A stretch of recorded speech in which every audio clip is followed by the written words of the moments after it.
Status and luxury make the proposal ideal, and it seems the answer yes is already on her lips, but the way the Duke follows her around is already annoying. A pause, and of course Baskel doesn't understand whether she's gone crazy.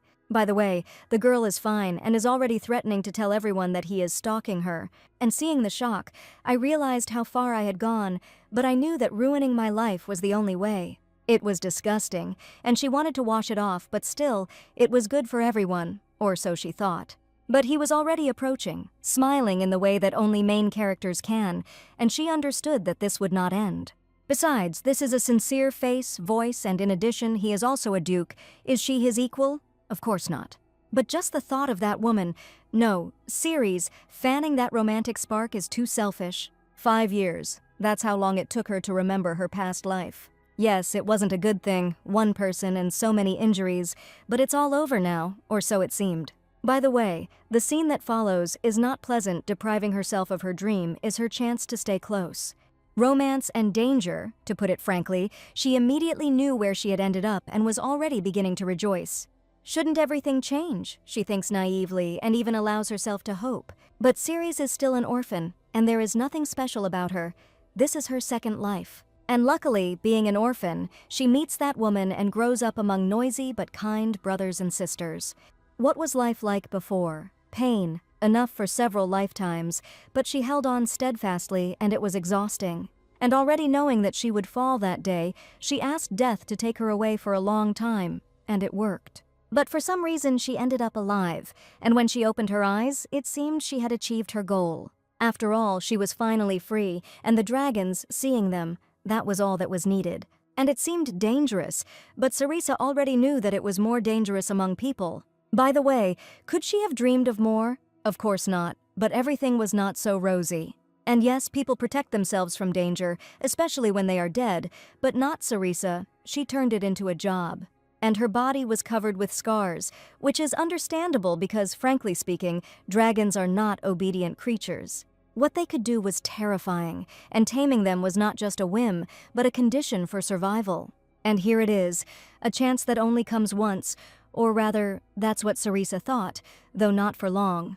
The whims and purrs, she loved it so much, but soon the other part would come, and it wasn't a good one. And yes, it turned out that Sarisa had already finished cleaning, and the dragon was just waiting for this, but instead of what was expected, she only dryly tells him to move away, which of course provokes anger. And at first glance it looks dangerous, but when she left the enclosure, she received more scars. In the cage with the dragon, on the contrary, it was calm, but Sarisa already knew that it would soon end. Well, since you don't want it, she's already manipulating you, of course, delaying that moment, and it works. And it seemed like everything was going well, but Ceres knew that was only the other side, and that side of the dream was lousy. Her drooping ears and growling were her poison, but even that was not enough to stop her from thinking about how to escape.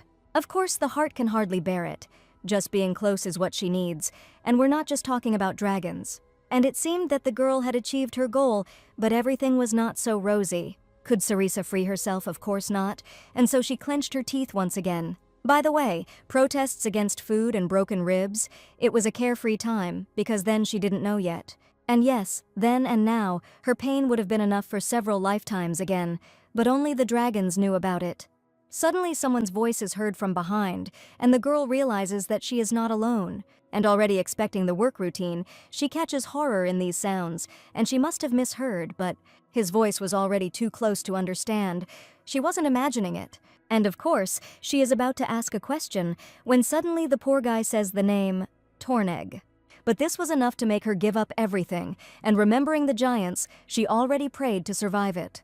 And yes, stone dragons are huge, but calm and slow, that is what they say. Nobody knew what they were like when they were angry, and by the way, the less knowledge you have about the dragon, the greater the chance of dying. Despair and fear. That's what was on his face, as expected, and the scars on his hands immediately ached. How many of them were because of him? And that's not all. Because of him she would never be free. Ceres knew this, but she could do nothing again. Or he could have simply not interfered and arranged a minute of silence afterwards. But she is here, which he immediately notices. This look, Torneg hated it most of all in her, and it was understandable. From the very beginning there was contempt in it. Who brought her here? He has already started. Entrusting the Count's dragon to a streetwalker is absurd. Adding to this that her so-called talent was nonsense, and she hung on there, playing on pity by saying she was an orphan. After 2 lifetimes, it was time to understand that people like him always hit where it hurts. And yes, the others despised him, but kept silent. Sarisa should too, because all he had to do was think about the shelter. What she needed was this job, and so she could only grit her teeth, swallowing the resentment again. But she didn't show it after all. Her talent is to endure, both then and now, she understands. However, the dragon is getting closer, and his life has no second chance. Torneg immediately understands and waits. He's waiting for her to sacrifice herself, but saving him or abandoning him makes no difference for Sarisa. The outcome is the same. And to be honest, as she rushed here, she already knew what would happen next. And if she survived, it wouldn't end there. Bullying, hellish conditions, and Ceres will do it again, but perhaps it will all end now, and forever. The dragon's wrath, as luck would have it, was heading straight for her, and of course the others decided to run. Then dying was scary and painful. The heart remembered, but the body was already heading towards the threat again. And seeing her smile, the others already sighed with relief, convinced of the strength of her spirit, but animal fear was all she felt then, but she decided that she would see that woman at least once more. Moreover, instead of the expected reception, she only looks the dragon in the eyes, not believing in her success. And for some reason it works. But Sarisa is not happy, realizing that all that remains is to remove what caused the pain. That thing, she couldn't believe her eyes, but she was painfully close to understand that it wasn't her imagination. By the way, finding that very reason turned out to be easy, success, or rather, so Sarisa thought. And in the next few minutes she already clung to the irritant, hoping to survive it, but instead of the expected victory, she flies down, so this is how she will die, and probably for the last time. And seeing the fall, everyone rushed towards her, to which she only waved it off, saying that everything was fine, but everything was not good. A sungrass seed, and frankly speaking, only a blind person could miss it. And of course, there was no need to look for the culprit he shone in the center, striking everyone with his stupidity again. Would he be punished? Of course not, and the scoundrel knew it, and so he resorted to his favorite trick. A clueless brat, hunger and cold, that's what awaits Rick, and apparently no one was surprised. And yes, the scoundrel had already done this more than once, but for the first time her soul felt so disgusting, and what it was like for him, Rick could only wait. By the way, being confident of his impunity, he didn't even think of stopping, waiting for it all to end. Moreover, everyone turned a blind eye to this, which was expected. Sarisa should have too, but instead she suddenly reveals, "It was you." Naturally, her words hung in the air and showed no signs of falling, and after that, no one dared to speak. But she, on the contrary, could no longer be stopped, and this helped, but for some reason the scoundrel was not taken aback. On the contrary, it seemed like this was all he was waiting for, because Sarisa's path was to work his whole life for people like him. And so, to top it off, he venomously spits in her face, "You will regret it soon." And of course, after that she was greeted by the director's rude voice, and to put it bluntly, he was furious. The way her second life turned out, she should have stopped it, but she continued to grit her teeth, and it was understandable. If only to see and care for them, and Ceres got her way, but all was not well. Finally freedom, she thought just recently, but now she stands in the office and can't do anything, again.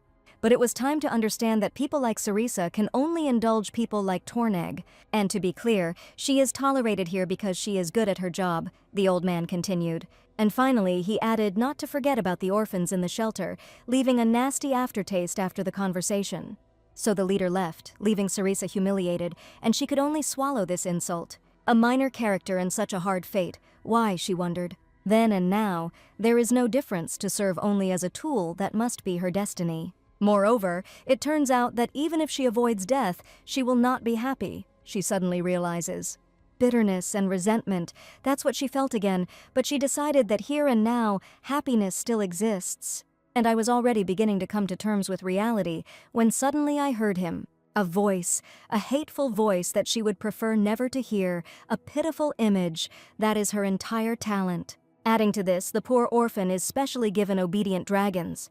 And of course, later she presents this as a personal achievement, but that's not all. And it ended with the fact that Ceres simply seduces clients using her appearance. It was disgusting. I wanted to wash away this filth and start all over again. But the shelter, she recalls, it would have been too selfish to leave. Bun loves Dad. And yes, the Count came up with the conclusion himself, but firmly accepted it as the truth. And being confident in her adoration, he is already aiming for a kiss, but because of the separation, Vesa perceives her owner as a stranger, which does not seem to bother him at all. On the contrary, it's only touching, and it's understandable, because Cerisa, she copes with everything, the Count liked to repeat. But for the first time he adds to this, it's time for her to think about herself. Pause. Feeling confused, she decides to remain silent, but the Count suddenly continues. He can give her everything. By the way, she has enough injuries to last for several lifetimes, but she holds on so resiliently, and it must be exhausting. And on top of that, he endures hellish conditions and abuse, and that's not all. To deliberately subject oneself to imprisonment must be a compelling reason, the Count understands. And just as she is about to name it, suddenly the atmosphere changes, and it's not a good thing. Yes, everyone had only heard rumors, but it seems Duke Albrandt has arrived, and he too. An extremely rare and dangerous species, it always chose only one family, and that's all that is known about this dragon. And therefore, to be honest, working with him is a death sentence. So, the best center of the Empire, the Duke asks, of course, anticipating the answer. Ashar is proud of his results, the head says, already knowing that it will be the end for him if the truth comes out. But what luck, instead of checking, the Milord suddenly entrusts the care of the dragon. And naturally, the head doesn't even think about refusing. On the contrary, he didn't even hope to. After all, it is an honor to train dragons for the House of Albrandt, to which the Duke dryly adds, "We are talking about him." And yes, I didn't have to think long about who we were talking about. It was unthinkable. The head had already decided, but Agrix is a dragon. He needs a specialist, and of course, the words freeze over the chapter like a sentence. By the way, the funding, of course, did not go towards training specialists, but went into the old man's pocket. Yes, he regretted it, but it was too late. One person, only he can control dragons, but Agrix is something else. Despair and fear, that's what was on his face, and it seemed understandable, but the Duke knew everything. And he waited, but the old fox not only did not give up, but was going to risk the lives of others. Unfortunately, there was only one way to find out how far the chapter would go. It won't be you, Director, who will make the decision. And having finished the conversation, they parted, but in the next few minutes, some young man nervously explains that this is a personal order from the boss. And seeing a chance in the chaos, the Count immediately makes an attempt to give vent to his love, again. Skipping training was torture for her, but for Vesa, on the contrary, it was obviously salvation. That's all, she only says, and the Count's face, of course, shows disappointment, but the girl says a couple more words, Duke Albrandt, and it works. Besides, the Count already knew that if Cerisa said so, then there was no other way. And on top of that, she had a trump card. The girl whispers something in his ear, and it works. "Promise me some treats that will drive Vesa crazy," he says, tempted and already waving his hand. But as soon as the Count disappeared from sight, her voice immediately trembled with excitement, which is understandable. After all, the first day promised to be special, but of course everything was not so rosy. And of course, in the next few minutes, the head, not understanding the delay, was already interrogating her in front of everyone, humiliating her in the process. And when he didn't receive an answer, he began to express himself more rudely, but she only continued to look. That person, for some reason, he influences her, and it's not a good thing. By the way, this is not her first life, but she was worried about a person she knew nothing about again. And someone says hello right in her ear, but of course she no longer hears anything. And, delighted with the easy opportunity, the crowd had already rushed forward, but all was not well. Agrix is a dragon. He needs a trainer, of course. The words immediately freeze in the air. And seeing the panic and the Duke's mood, the head turns to the trump card, 100 gold coins to the lucky one. Contract? Reward? Cerisa grimaced, of course already knowing what would happen next. And she kept waiting. But the old fox never mentioned the main thing. Agrix are dragons. Nothing is known about them, by the way. The less information, the greater the risk of death. And it seemed like everyone was scared, but people still continued to sign up for the test, which is understandable. After all, this is a chance that only comes once. That's what the heroine thought, but if they chose her, they would have to take that very step, and although Ceres understood this, she was not ready. And I had already made peace, when suddenly an angry hissing sound was heard very close by. "You were afraid." And the vile snake was crawling closer and closer. It was such an important day. She shouldn't be at odds with him. But before he could finish speaking, he received a push in the chest from Lydia. This idiot is a master at talking nonsense. They demoted me to apprentice, and this is the 5th time in a week. And if that's not stupidity, then what is? Naturally, Torneg was already planning to fight, to which Cerisa only said 2 words. He looks, and it works, because even being untouchable, for some reason he was terribly afraid of the old man. Success, and of course Lydia is already showing her middle finger and shouting, "You're back there again." And then, as if by accident, he throws it to Cerisa, which means it's all because of her, and of course he already knows the answer. Of course the girl was sad, but still it was good because it was a chance to stay close always. Although this man would probably now tell her to follow her heart, but the crowd is already rushing forward, but not Cerisa. "Forgive me," she whispers, taking a step back. But the tears are still about to flow, and she steps into the shadows, saying once again that she is fine. The simpleton endures humiliation all her life until one day he notices her, a typical plot of the novel. And of course, if she gets entangled in such a story, she won't have to wait for retribution. But Ceres hadn't applied, so that wouldn't happen to her, she assured herself. And all she needs is to just sit quietly until the end, but it was becoming too dangerous, and the leader was only dreaming about the benefits, ignoring it. Plus, everything starts to happen exactly like in her nightmare, but even that isn't enough for her. And the situation seems to be about to get out of control. Broken ribs and a cold room, she reminds herself. And he adds, "Let's have a minute of silence in memory of those who tried." As expected from worthless girls, it suddenly sounds, and who it was, I didn't have to think for long. Yes, there are plenty of witnesses here, but that doesn't mean the little snake will live. Lithia wraps the belt around his hand. And Cerisa just sighs, strictly forbidding himself from getting involved. May he rest in peace. And indeed, the girl realized immediately that the dragon did not want to scare her at all for the first time. He wanted to kill. But it turned out that the idiot did not understand at all that these minutes were his last. She had already started to say how he was putting everyone in danger, but she immediately stopped. "No, Cerisa. And yes, the claws of the Agrix, they will immediately tear his flesh. There is no way to save Torneg." By the way, the Agrix is the most dangerous creature in this world, and then she realized this for real, but her body itself was already heading towards death. But what was wrong with her? Fear, pain, and cold. That's what she felt when she died for the first time, and it won't be better the second time, but luckily she had a tool, and Ceres immediately uses it, not knowing if it will work. But it works, though not as expected, because now she has become the target. Of course, after that everyone was already running away, and Lydia, for some reason, kept shouting Cerisa's name. And the culprit promises to haunt everyone even after death, which is understandable, because he can no longer be saved. And if we speak openly, we could have simply arranged a minute of silence after, but instead, Ceres was already approaching the threat, putting her life, perhaps her last, on the line. But although the Agrix looked threatening, he warned carefully, she assured herself. By the way, if he survives, he will immediately declare that either the idiot is returned to his father or she leaves. Of course, the thought gave her strength, and being confident of success, Ceres decides, it's time. And anticipating how she will sigh with relief, she is already backing away, but her foot stumbles. How, why, and why now? She reproached herself, and the next minutes seemed like an eternity to her, so this is how she will die. Seeing his face before death, everything is not so bad, Cerisa decides, and for some reason the maddened crowd shouts her name at the top of their lungs, but she turns out to be okay again, and a rough tongue has already passed over her face, and that's not all. "She needs help!" the Duke shouts, but turning around, he sees the threat playfully wagging its tail. But instead of the expected grief, the director rocked back and forth and just repeated, "How?"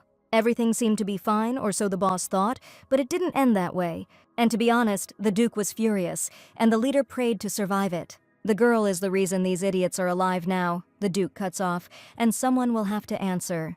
Although he comes up right away, he remains silent and only watches, as if noticing something for himself. And indeed, the girl is fine. He is surprised and is about to ask her name, but unfortunately, she already knew what was coming next, and it wasn't good. And yes, he was impressed, and understandably so, since for the first time in history, an Agrix recognized a woman.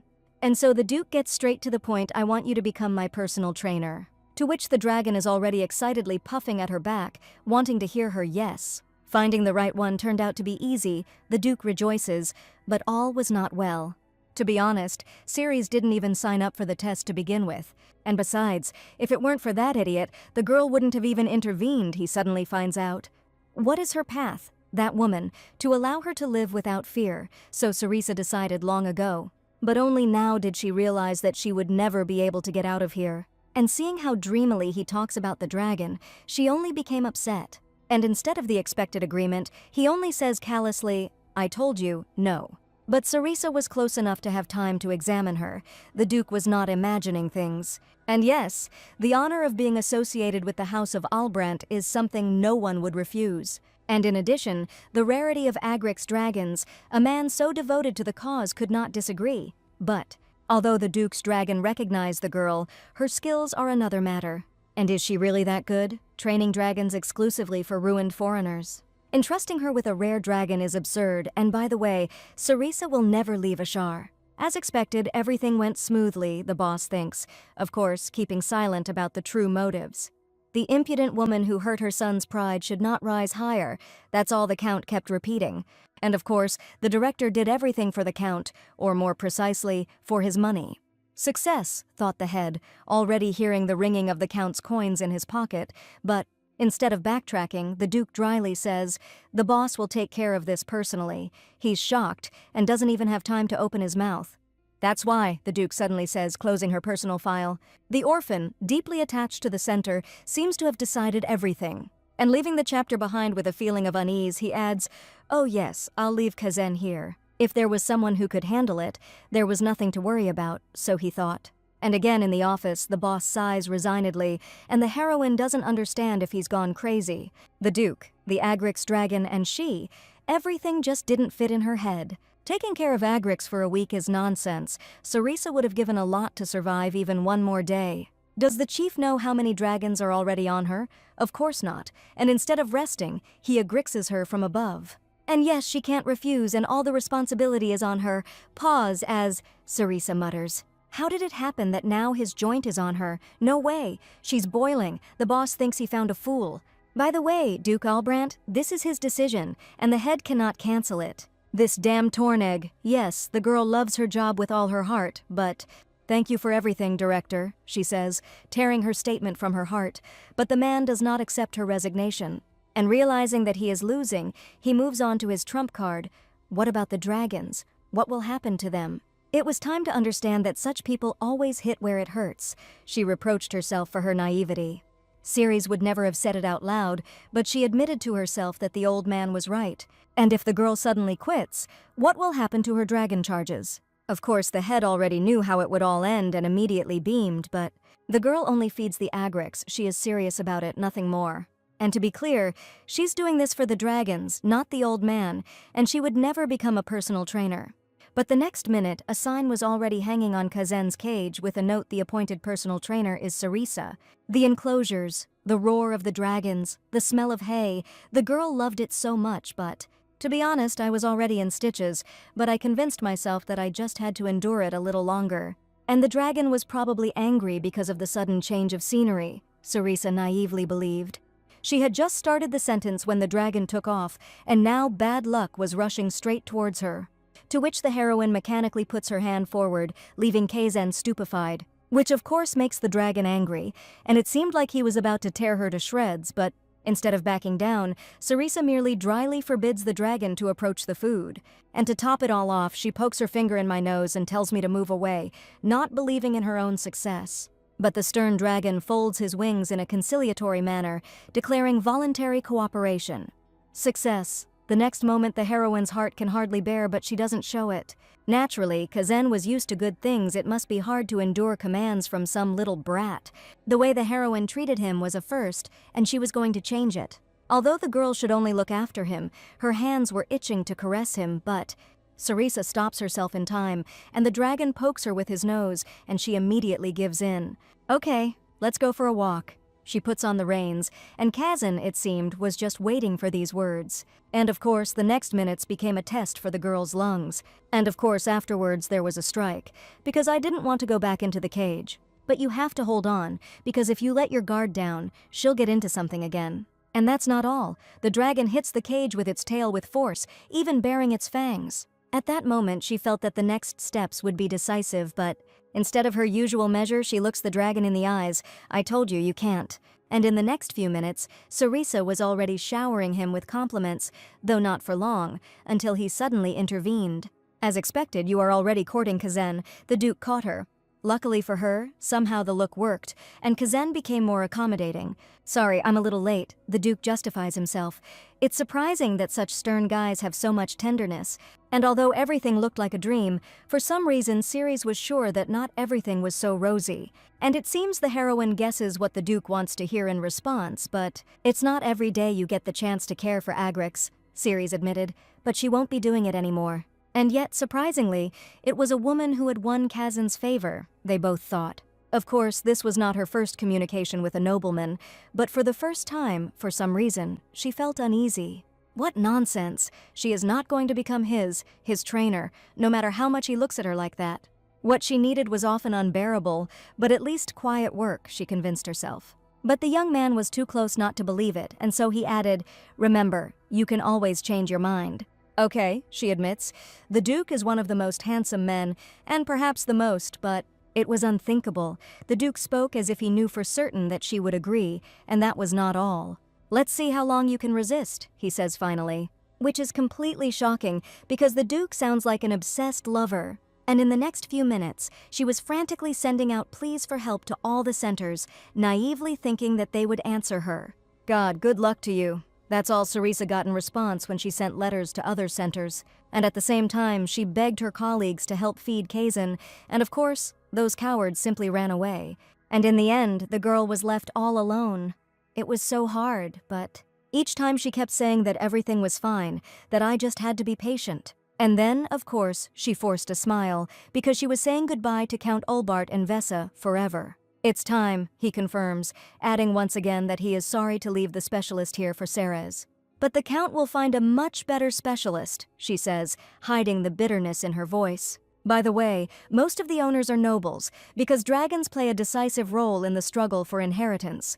And naturally, the trainers came close to power, raising them the way their owners wanted. However, she was not allowed to get close to this world, and she didn't have to think long about why. But to be honest, the girl is just glad that she can be near dragons. And for sure, for others it sounds pathetic, but for the heroine it's a dream. "You have no ambition at all, Ceres," a voice suddenly sounds from behind her. The way the girl is treated at the center, she needs to stop it. But she loved dragons so much that she gritted her teeth for the license. "If only I could just see and take care of them, and by the way, I achieved my goal." After all, coming to Ashar every day, she saw beautiful dragons just as she wanted. Could Ceres possibly want anything more? Of course not. In the end, she will never be able to leave this city, and she can only endure. Suddenly, someone's hot breath burns her neck, and Ceres realizes that she is not alone.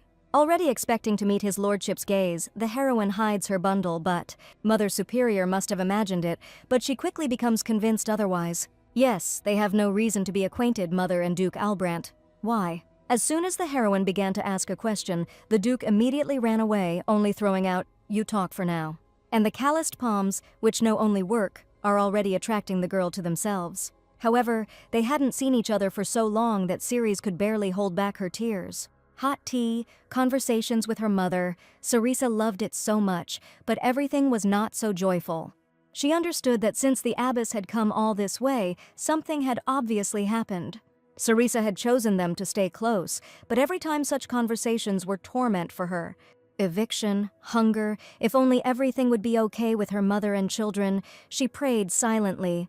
But instead the abbess only says, "Dragon Agrix type, what is he like?" "It's very dark red," the girl says awkwardly, not understanding why she's being asked. But he couldn't help but add, "It's not for nothing that they call him a living volcano, because his scales are like hot coals." Yes, it wasn't the first time that Sarisa had talked about dragons, but for the first time she couldn't stop. Of course, Kazen is one of the most beautiful dragons, and perhaps the most. And the abbess just listened, as if noting something for herself. And then Ceres felt that the next words would become important, but instead of the expected answer, "I heard I want you to leave with Duke Albrandt. They say that a certain outstanding girl was able to tame a rare dragon single-handedly. My lord must have thought highly of her, because after that incident he immediately visited the shelter." And that's not all. Having made a large donation, he even brought a priest with him. It is unthinkable, but the priest provided assistance to all the children in need of treatment. And Mother, she too, Sarisa began to sound alarmed. But of course the priest examined her too. That's how she was able to get to Ashar, the abbess explained.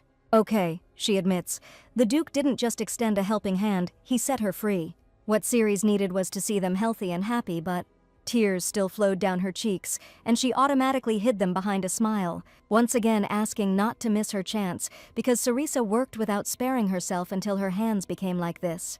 To put it bluntly, the woman always felt guilty towards her. After all, it always seemed to her that Sarisa could not fly higher because of them. Already knowing what would happen next, the Duke calmly awaited his meeting with her. But there was one thing. He didn't tell the girl about his true goals. "We had a good talk," asks the young man, and of course he already knows the answer. Of course Ceres understood this too, which made her even more worried, but it seems the heroine guesses what he expects to hear in exchange. In general, my lord remembers his offer, so generous with the contract. She clumsily gets to the point. To which he just shrugs, and to be honest, Ceres deserved it, but rumor has it that Agrix has taken a liking to a girl, and what a coincidence, she is also crazy about him. And Sarisa won't accuse him of stalking, the Duke grins. The way the girl had treated him, causing that scene in the office, she felt a pang of shame. Don't be naive, this is not caring, but an investment in a valuable asset. He explains his actions. And with a smile on his face, he adds, "We'll discuss the details again." And it seemed like everything was going well, here was her chance, but something continued to bother her. And when the girl saw the tears of the younger children, she realized how far she had gone. Ceres just kept repeating that she would return, not knowing if that was true. Of course, the alliance had already been concluded, and after that time flew by unnoticed. The abbess hugged her warmly and whispered that she would always be rooting for her. The heroine, of course, was sad to say goodbye, but still, it's good. The brunette was always the favorite. It's understandable, but she leaves without even saying goodbye. Suddenly, she's heard behind her. And in the end, Ceres appeared at the shelter as unexpectedly as she left it. By the way, they came with news that could be considered a parting gift. Her employer, because of him, the idiot Torneg, was finally fired from the center. And naturally, when Ceres is on vacation, they will drink well to this. Life here had come to an end, and her loved ones were already screaming at the top of their lungs to show her what she was capable of. Was she ready? The girl was literally sparkling with anticipation, and he was about to howl with impatience. But out loud, she only says reservedly that she is late, which is understandable. Why did Ceres say goodbye as if she was leaving forever, he asks, and there are no arguments in response. It wasn't the first time she had to follow her employer, but for the first time there was something that worried her. The main goal is to help Kazen fit in with the rest of the dragon flock, or so Sarisa was told. This means that there were no problems between His Excellency and his dragon. Postscript, but the specialist may deem other intervention necessary. With an addition at the end, if suddenly the trainer notices something. Everything is as it is written, they assure her, because the trainer himself knows the dragon's condition best. Why does the Duke speak as if he is sure that she will definitely notice something? But since they had agreed to discuss it later, there was nothing to worry about, she convinced herself. In any case, the contract has already been signed, and it's time to prove yourself. Of course, having reached the place, the girl was captivated by its beauty. There was even a lake, an ideal place for raising dragons, she naively believed. I understand that this is your first time leaving the city, but calm down a little. A dry sound is heard behind you. And for sure, for Sarisa this is a dream, but not everything here is so rosy, the head suddenly throws out. However, she probably doesn't care, the rarest dragon has already recognized her. And finally, she adds that Ceres will understand everything herself as soon as she sees it. It must be natural that he is angry. The girl would also feel betrayed. I put so much effort into Ashar, and here the dragon listens to some little girl the headman thinks is a baby at a glance. And they also say in the east where she is going, something terrible recently happened. But still, it was Albrant. The family that came immediately after the emperor, Sarisa could not believe. Continuing with the anticipation, there should be plenty of dragons here and no less trainers. The girl wished she knew what would await her before she signed. It's here, and the director seems to have an idea of what Ceres expected to see. Not a single dragon. The old man knew everything. He knew it from the very beginning. They can't be here now, not with Kazan getting out of control, he explains. That's all. It seems the girl still needs to unpack her things. The next moment, the old man was already far away, and she was cursing him at the top of her voice. Ashar! The heroine stretches out her hand, not understanding whether she has gone crazy. But running away is not an option, and besides, she has already given her word to show what she is capable of. What she needs is to immerse herself in the work she loves. Sounds good? But the heroine meets resistance. This day will be long, she sighs. Okay, she admits, Kazan is no meek lamb and there's a lot of work to be done. But this is not a whim, but rather fear or misunderstanding, and the girl will overcome it. He is not angry with you and will return. He whispers softly in the ear of the dragon Ceres, stroking his nose. Somehow the words influenced the dragon, and he became more accommodating. Naturally, in the next few minutes, the heroine was already flying to his office. And yes, it's not Kazan's fault, of course, it's all that damn employer's fault. Upon returning, the Duke was not at all expecting peace, quite the opposite. For some reason, his trainers ran away. Even Saladin, his right-hand man, finds it difficult to influence the situation, because everyone is afraid that history will repeat itself. What he did to all of them. He had to be stopped. Obviously, it was necessary to get rid of Julius Albrandt and his wife, the man who burst into the house after the death of his parents, as if he was waiting for just this, was my uncle, he recalls with disgust. For noble houses, dragons were a symbol of power, so trainers were almost like confidants. And in families with rare types of dragons like Kazan, the status of the tamer was even higher. Baskel was sure that his uncle suspected that the trainers would betray him. But even so, no one could have imagined that he would kill them all. By the way, my lord found a new trainer. History should not repeat itself. I found someone interesting, he says, smiling mysteriously. What this man was like, of course, was of interest to everyone in the Duchy of Albrandt. This is the man next to whom Kazan behaves kindly, which suddenly resounds in the room. The Duke said that Kazan behaved like a cute pet, literally crawling at his feet, unthinkable. That Kazan who, if you don't meet his unknown standards, will turn you into soot, he clarifies. And in the next seconds, the culprit of their fears was already outside the door, and she was furious. You'll see for yourself soon. The Duke only has time to say before the doors swing open. Both men's faces expressed incomprehension, but she continued, "There you are." Watching this, the realization of what was happening overwhelmed the assistant with shock. It was a woman. My lord immediately asked if she had hit her head, to which she only roared louder. And the secretary was already backing away, hoping to survive this. Suddenly, the girl admitted that she did not understand her presence here. Of course, the young man did not immediately understand what he heard, because he was sure that they had discussed everything. But to this, she regretfully announced that their story was doomed to failure. Sensing that my lord has been caught, she demands that Kazan be transferred immediately. Kazan himself avoids other dragons, and they are also afraid of him, and that is why he needs to be moved. It was clear that it was not easy, but Kazan had no opportunity to communicate with others, and that is why he became like this. Sarisa watched him and only became convinced that the poor guy simply didn't know how to get along with others. He looked at her with a heavy gaze, his heart sank, feeling that the next words would be decisive. The way Agrix treats those who are not like him, the girl will stop it. Let me do this for Kazan, says Sarisa. But the Duke wonders if she is ready to take full responsibility for what happens next. Somehow the argument had influenced the Duke, and he had become more accommodating, or so she thought. But before she could blink, the young man said, "That means she'll be able to do it in a week." At that time, the heroine only hoped that her decision was worth such terrible torment, and the hero hoped that Sarisa was not one of those smug fools who would fail the very first task. It seems the previous trainers were too busy flattering to tell the truth. She is overflowing with energy, strength, and also resentment, and she will definitely achieve her goal. That is, it seemed that way to her, but when the interns noticed her from afar, they shuddered every time. And some even ran away, unbelievably, and this on the very first day. Fools, they would be surprised to know how much a girl could help them. 1 day, 2 days, and then the day X arrived, and it seemed they were ready. What they want is to give the Duke a slap in the face. It seems stupid to do it publicly, but since Sarisa promised, she must show the employer what he wants to see. New place, new people, and also dragons, anything can happen. But there was no turning back. She understood that it was her time to prove herself. And he was already standing below, and it was not clear from his face whether he was expecting her success or failure. Well, Kazan, let's drive your master crazy, the heroine encourages the dragon. And it seemed like everything was going to go well, but as soon as they landed, the atmosphere immediately became tense. But this is expected. The heroine reassures herself and gives Kazan the command to wait.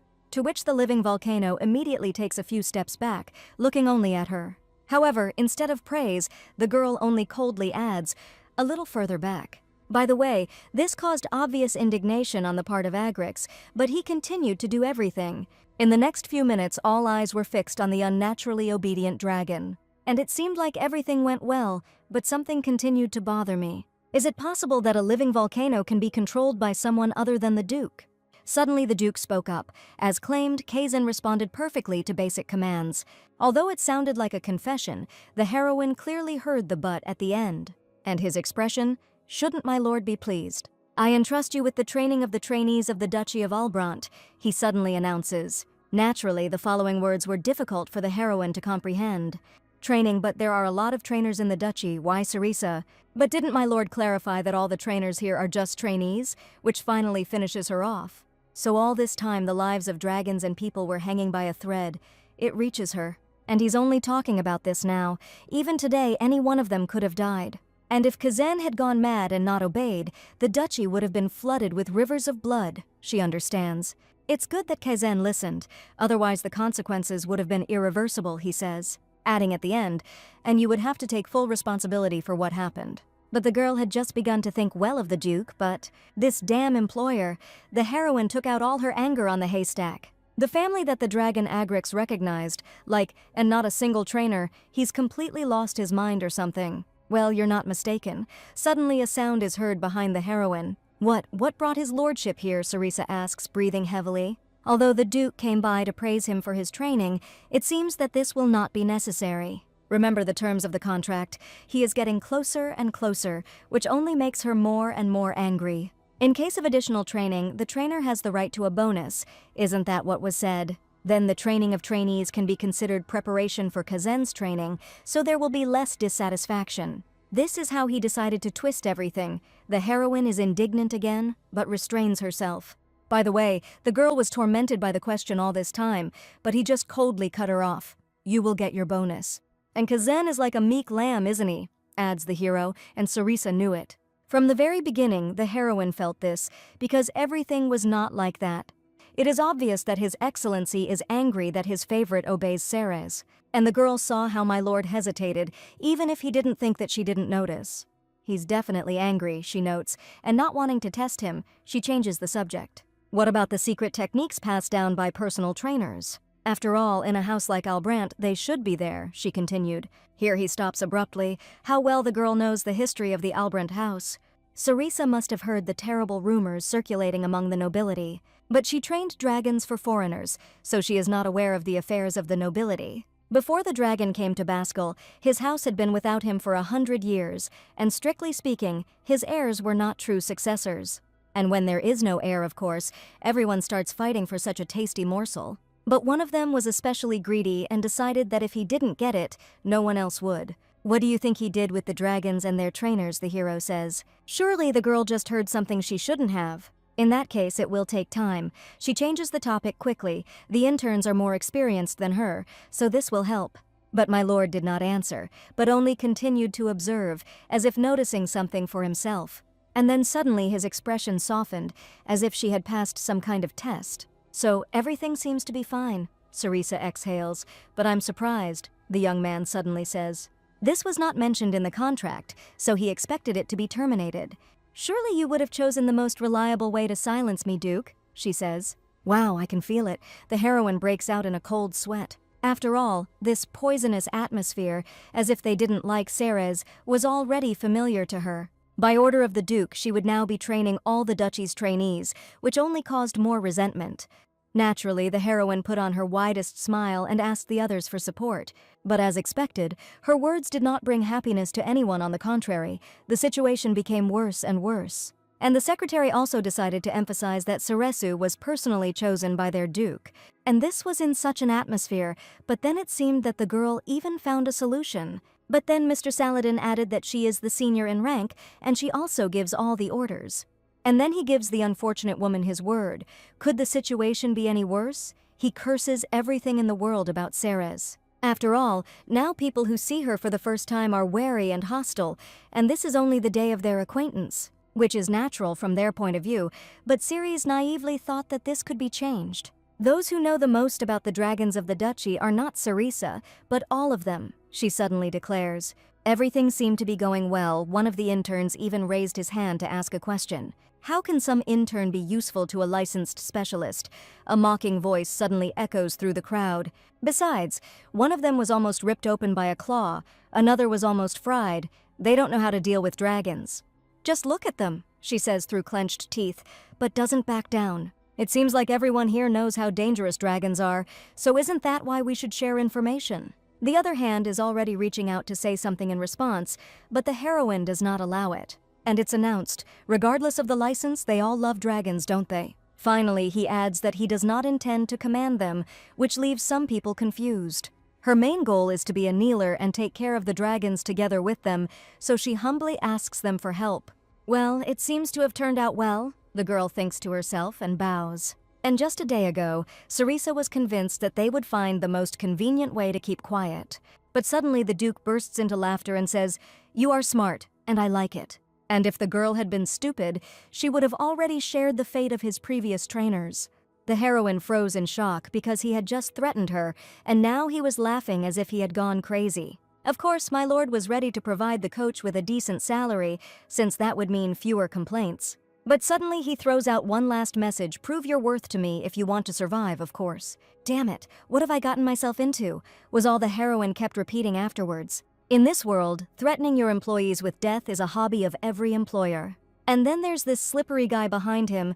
The trainer knows that the best way to get to know a dragon is to feed it. So this bastard wanted Cerisa to feed all the dragons of the duchy on her own. This worm underestimates me, the heroine boiled with rage. However, if a girl says she can't handle it, they use this as a reason to get rid of her. Then comes the bullying and terrible working conditions, a familiar picture, she remembers to herself. And the Duke will see in her weakness his chance to enslave her for the rest of her days, the heroine admits. Damn, I'd rather die than let this happen, Cerisa grins. But after that, as if nothing had happened, he puts on his usual smile. Just feed the dragons and that's it. In that case, the intern can go and do his own thing, she throws over her shoulder. Why doesn't the student leave? Help in such a matter only gets in the way, says Cerisa, knowing exactly what he wanted to hear. And so the heroine will calmly play along with them for now, waiting for that very moment. This isn't even original. You think you're the first one who tried to humiliate me, the heroine whispers to his back. She, a person who has been through everything in the center of Ashar, dumped piles of work on her. Newcomers. Guys, you've messed with the wrong person and you'll regret entrusting them with feeding, Cerisa gloats. And the kids are just hungry. Everything will be fine now, she retorts contentedly. Suddenly, the heroine was attracted by the dragon's scales. Their unhealthy appearance indicated that he was not eating enough. Moreover, it is obvious to the naked eye that the pet is exhausted. There you go. No wonder the dragon eats so greedily, the trainer starts to boil. Bringing the dragons to such a state and turning up their noses at help, the heroine suddenly explodes. But she will hammer into their stupid heads what the work of a trainer is. She switches to a malicious laugh. In the following minutes, the trainees were already doubting the correctness of their actions. And they certainly didn't go overboard, because it was that same student who started feeding the dragons alone. Here the main instigator starts shouting, how many years have they been caring for dragons in hellish conditions? And some girl will be giving them orders, and all because of some official piece of paper. Don't make me laugh, Bruce says through his teeth, and of course he doesn't stop there. You'll see, she'll soon run away herself, saying it's too hard. He smiles. Naturally, the weeks were tense, and what was with this dragon? There were sounds from everywhere in the pens. He's only following me, why suddenly I heard from behind, Bruce, what should I do? There was no answer to this, because the intern himself did not know what to do. And by the way, just a couple of days ago the dragons were calm, so why are they so furious now? And when it seemed that the situation was finally getting out of control, a voice was heard. What is happening? Isn't it time for training now? The heroine adds, her voice accusing. The junior intern was about to blurt out that they had a complete collapse here, but immediately received a disapproving look. And he only said resignedly that everything was actually fine here. If so, then the head coach has nothing to worry about. The heroine passes by. It suddenly dawned on Bruce that there was silence in the stables, even though the dragons had just been roaring. As soon as this woman entered the stable, everything suddenly stopped. And immediately after that, he called out to the girl, but the trainer turned out to be very busy. After all, the trainer needs to feed 30 dragons and an agrix on his own. Have they really forgotten? Although they all come from the capital, for some reason they are used to keeping their mouths shut when it comes to responsibility. Seeing an opportunity in the short dialogue, Bruce immediately muttered an awkward apology. After all, without the intervention of this woman, it was obvious that they would not be able to cope. And since the coach herself started the conversation, it means she is ready for a truce, but how wrong Bruce was. They dumped all the work on her, and when things started to get tough, they decided to squeeze out a drop of respect. Seeing the failure of their leader, the others decided to help, appealing to kindness. It seemed like they had the solution to the problem in their pocket. Get out and sort it out yourselves, was all she answered. They created the problem themselves, but they want Sarisa to solve it. No, they will be maimed or eaten. Now it's not her problem. After all, they themselves wanted to oust her, and now they have come crawling for help, finding themselves at a dead end. If they wanted to set me up, they should have understood how it could all end. The smug cretins didn't know one thing: a student should only be given half of his daily food. The remaining portion is awarded during training or when completing other tasks. This is how dragons develop obedience to the student's orders. To get involved in a war without knowing anything, the heroine angrily throws hay. We have to get burned at least once so we don't repeat the same mistakes again, Sarisa adds wearily. As it turned out, the girl was quite exhausted, and Kaizen caught her eye at just the right time. And now she's crawling up to the living volcano and declaring, "I'll rest here for a bit." After all, this is a rare moment of rest, and you don't want anyone to interrupt it. To which the dragon purred with understanding, and the girl began to settle on him. As soon as she lay down on the scales, she suddenly felt a heavenly sensation. What is this? No way. A heater and a purring cat in one bottle. No wonder Ceres fell for it. While all the heroine's fatigue from the day was melting away, the real owner entered the enclosure. To which the pet, as usual, greeted him with a wagging tail but made no sounds. Kaizen seemed to want to say something, but instead he raised his right wing. "Coach Ceres," he says questioningly, and then switches to a whisper. And why is she here? Probably the students don't listen to her at all. After all, observing the stable, my lord came to the conclusion that all the work had been dumped on her. And it seems that all this time the girl was single-handedly caring for 30 dragons.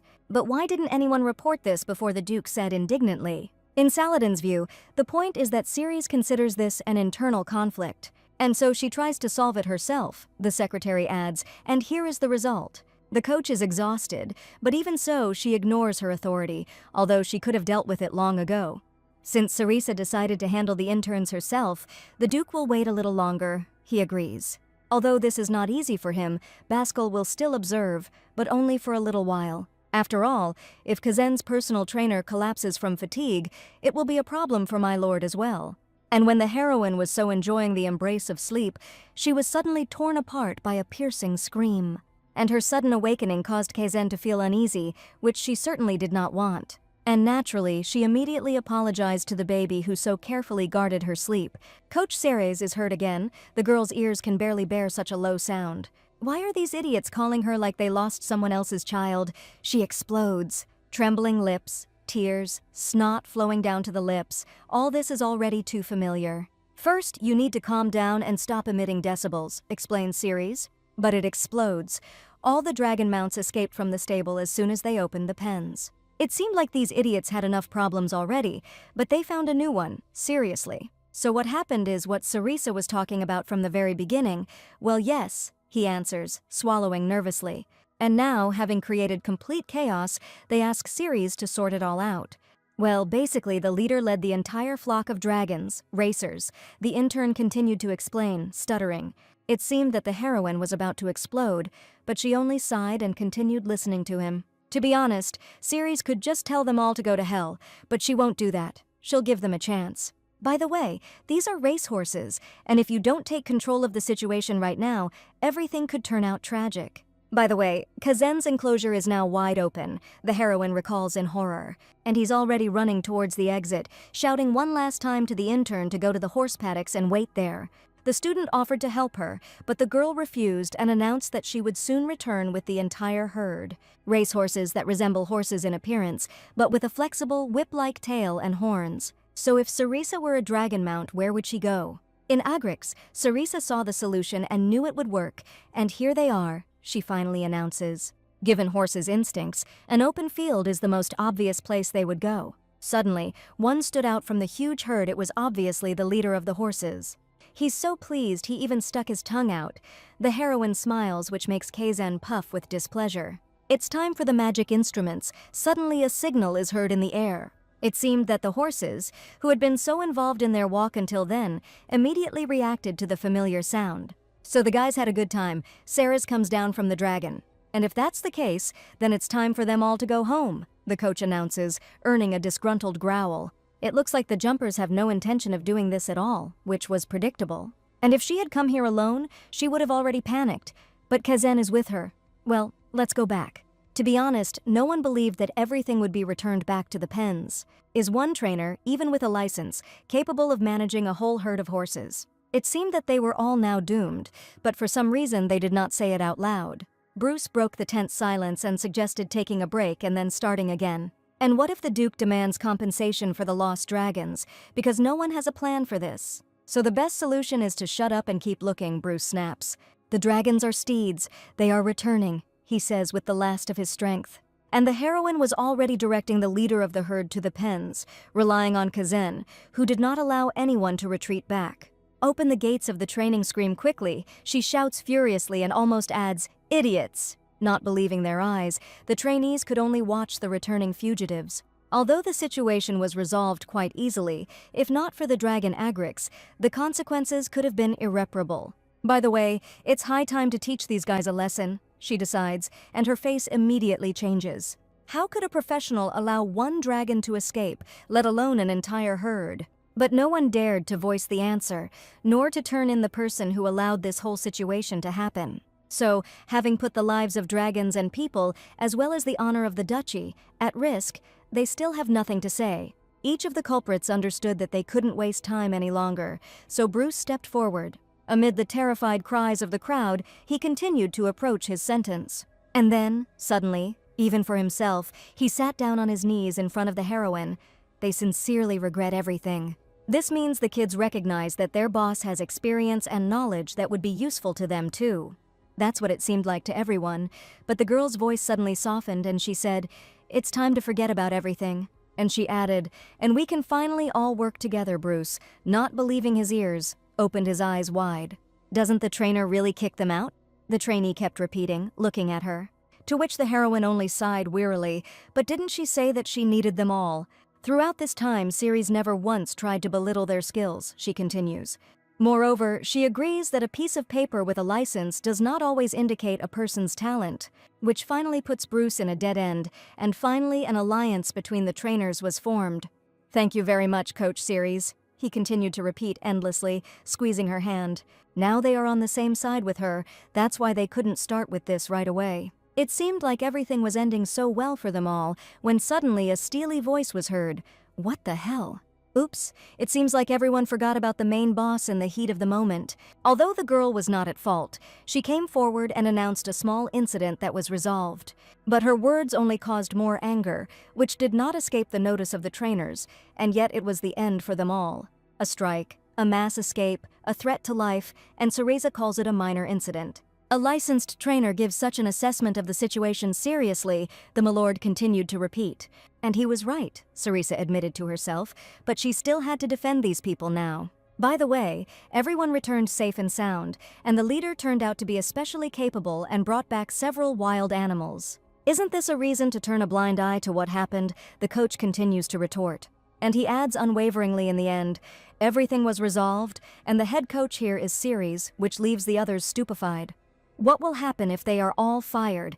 Even if the Lord feeds them all himself, he won't be able to train them. Finally, it will be difficult to replace people who already know the nuances of dragons, unless his lordship is ready for this. To which the hero only continues to silently look at her, as if noticing something for himself. And then he gives in. Since the trainer managed to handle the situation, there will be no severe punishment for the trainees. But if the students do not prove their usefulness within a year, they will be fired, the Duke concludes. Although it seemed like everyone got off easy, the worries only increased. Naturally, everyone understood that, in reality, with Albrandt's wealth, it would be easy to find a replacement. And if it weren't for the intervention of Coach Cereza, they would have been kicked out that very minute. It seemed that the difficult day should have ended there. But alas, Intending to restore his nerves, Baskel entered the enclosure. Why was she sleeping here again? To which the Duke's favorite explodes with happiness, obviously because he adores Kazen, the dragon announces to him. And my lord answers him, rolling his eyes and already pulling the girl out. This is unlikely, but there must definitely be a reason. And there's no need to growl here, the young man continues. Maybe it's convenient for Kazen himself, but it's not for her. The kid doesn't want the coach to get sick and not come to him, he adds with a smile. To the dragon's great misfortune, his master was right, and Kazen could not help but admit it. Having said one last thing that Kazen was the best boy, the hero carried Sarisa to the castle, asking himself a bunch of questions. After all, they say that when a person is pushed against the wall, his true nature awakens. Until now, there has not been a single trainer whom Baskel could trust without consequences. Having reached the end of the corridor, my lord ordered the servants to prepare the restroom and to address the only specialist accordingly. And returning to his own thoughts, he admitted that she not only returned his dragons and brought the wild ones. She was recognized by Kazen, and therefore Sarisa is a rare and very valuable find. And how could someone like her remain in the shadows all this time, he wondered. To which the heroine only snored sweetly, pressing herself ever closer to him, and the Duke did not object. But then suddenly Baskel caught himself not taking his eyes off her. It was probably her talent that made a strong impression. The next hours became blissful for the girl, and therefore flew by like one moment. Jumping up in an unfamiliar room, the heroine suddenly asks a question, "Where am I and what is my name?" And then she switches to laughter, satisfied with her prank, because that's what she always wanted to say when she woke up in an unfamiliar place. However, where she actually was not clear. The last thing she remembered was Kazen's scales. The silence of the morning was immediately interrupted by the butler's voice. The coach had finally woken up. He was delighted. And in addition, he rolled forward a huge cart with food and told her to rest, as per the orders of His Excellency. Then it finally dawned on the heroine that whoever dressed her in a nightgown was the one who jumped up in horror. But fortunately, the maids changed her clothes, and the priest checked her health since the trainer slept all day. Naturally, these words shocked her, and the next moment she was already running to the stables. After all, Kazen must have been nervous all day without food, but the voice that suddenly rang out stopped her in time. The hero has already taken care of his pet, and if the trainer has not eaten yet, then they can eat together. But the young man's words only aroused more suspicions about why the boss suddenly became so nice. In the following minutes, the heroine was already starting her third portion, significantly ahead of the young man. Although it seemed that awkwardness would spoil her appetite, but no, that was not the case. And as soon as the girl was completely immersed in food, a question suddenly sounded, "Isn't it dangerous to sleep like this with Kazen?" "I know," she sighs, "but the dragon scales are so warm it's clear why Sarisa got caught." Of course, the young man doesn't blame the coach, but asks him not to do this again. It turns out that His Excellency did the same, she notes, to which the Duke merely remains silent. And then he adds, "Her actions made a strong impression. Baskel will be frank. In fact, this whole story with Kazen's socialization is just a pretext," he suddenly declares. The real goal all this time was to find a court trainer, by the way. Do Agrixes really have to live in groups? He continues everything. She probably doesn't like this idea, so for now let her just focus on training Kazen. Besides, Agrix lives among people, and it doesn't matter how rare Kazen is and that he only recognizes ducal blood. He suddenly falls silent and adds with coldness in his voice, "After all, if Kazen starts hurting people, there will be only one solution. Euthanasia," says Sarisa without flinching, her words hanging in the air. "And finally," she added coldly, "you don't want this, do you?" Which completely shocked him. The Duke was furious because he had just begun to think well of the girl. And yet she restrains herself, giving Ceres a chance to explain what she means. As if Duke Albrant would allow it, the young man retorts, "But even if my lord refuses, what about the imperial family? The dragon, nicknamed the living volcano, barely socialized. What if he floods the empire with blood in the absence of the Duke?" And finally, the heroine adds that the Lord is indeed ready to turn a blind eye to this, finally driving him into a corner. It's cruel, but quite likely, because we're not only talking about Kazen here. Ceres justifies his harshness. The human world is not made for dragons. She softens her voice. It is not an easy decision, but it is so necessary. As his only trainer and confidant, Sarisa asks his lord only one thing: to think about it. The girl gives the Duke her word that she will give all her strength for the sake of Kazen and His Excellency. eventually adding that in reality, Ceres is concerned about both of them, but stops himself in time. A week. Ceres' trainer will be on vacation for a week. The Duke ends the conversation and immediately rushes off. What about Kazen? She took care of him herself. Even when he was an egg, there is no reason to worry. And he adds, softening, that his only trainer should put his health first. Then the girl thought, is Duke Albrant really worried about her? And she became even more upset. In the first place, I shouldn't have acted so cruelly, Cerisa thinks reproachfully, remaining with a feeling of guilt. Indeed, Baskel's sincere concern for Kazen is touching, but why does the girl think about him for so long? Cerisa realized that he didn't even try to hide the shameful truth, and she was finally convinced that it was worth trying to trust him. And as for the holiday, why not try that too? 2 more steaks and potatoes, please. Of course, after the last conversation with the Duke, the girl's soul was still uneasy. Moreover, they kept running into each other at the Duchy's estate, which further confirmed her fears. Is Your Excellency all right? The vacationer asked nervously. Of course I'm fine, Baskel answered every time, but his face gave him away. Regarding the vacation, the girl had already started, but no. He abruptly interrupts when it is time to rest. Cerisa will rest. And how can you even entrust such work to a person who hasn't recovered? The young man dismisses. If there had been something serious, Baskel would have told her, which means there is nothing to worry about, Cerisa thinks. Besides, it's only a week, after which she'll be back to work and he'll be fine. 2 days ago, the girl thought so. In the middle of the sunny plain, a frightened squeal was heard. A familiar picture, she thinks, and adds serenely, drink this, and then explain calmly. And what can happen in these few days? Please return to Agrix, the dragon. He switches to decibels. What did he say? Cerisa jumps up. Isn't he talking about those dragons that the students are responsible for? But the Duke himself deals with Kazen. She doesn't understand why she should interfere. But his night cries disturb the other dragons, which is dangerous. After all, the more sensitive ones were frightened and received injuries, even if these were small cuts. But they need time to heal. The young man ran here quietly while the other trainers were distracting His Excellency. In the next few minutes, the trainers were already rushing to meet the upcoming problem. Sensing something was wrong, Cerisa's riding dragon immediately reared up, she noted with horror. Even from here she could hear it. The dragon stables are far from the estate, and because of their size, even careful movements create noise. Usually the distance muffles their cries. Ceres doesn't have time to finish his thought. Suddenly there is silence, which causes even more anxiety in each of them. Cerisa immediately jumps off her dragon and rushes to the stables, because there was no time to waste. Kazen, she repeats endlessly, but meets only the exhausted Duke on the floor. Then a deafening roar comes from the shadows, and the girl freezes. Here is her favorite problem, thinks Cerisa. The back of the girl's head was already burning from Kazen's scorching breath, but the dragon still refused to stop. I told you to rest. Baskel rises, and what trainer can rest peacefully when his dragon is in trouble? So I'll take care of it. It's worth clarifying what this means, says Cerisa with steel in her voice. Indeed, dragons resemble their masters. Truer words have never been spoken. By the way, what's wrong with that face? He could put a village to death with just one look now? She swallows. Naturally, after the creepy look, the atmosphere was appropriate. So what's the matter? Cerisa tried to begin awkwardly. The heroine had seen this look before, but she still couldn't understand what was hidden behind it. And these strange questions, does a dragon like Kazen really need a flock? What would that be for? A multitude of questions arose in her head, and the Duke seemed outraged even by the thought of her interference. It was then that Ceres finally realized that she had been blind all this time, and she figured out how to make sure of it. She took a step forward, but the Duke stood to the side, doing nothing, and only looked at him. So that's it, it's been like that all this time, the heroine mutters in surprise.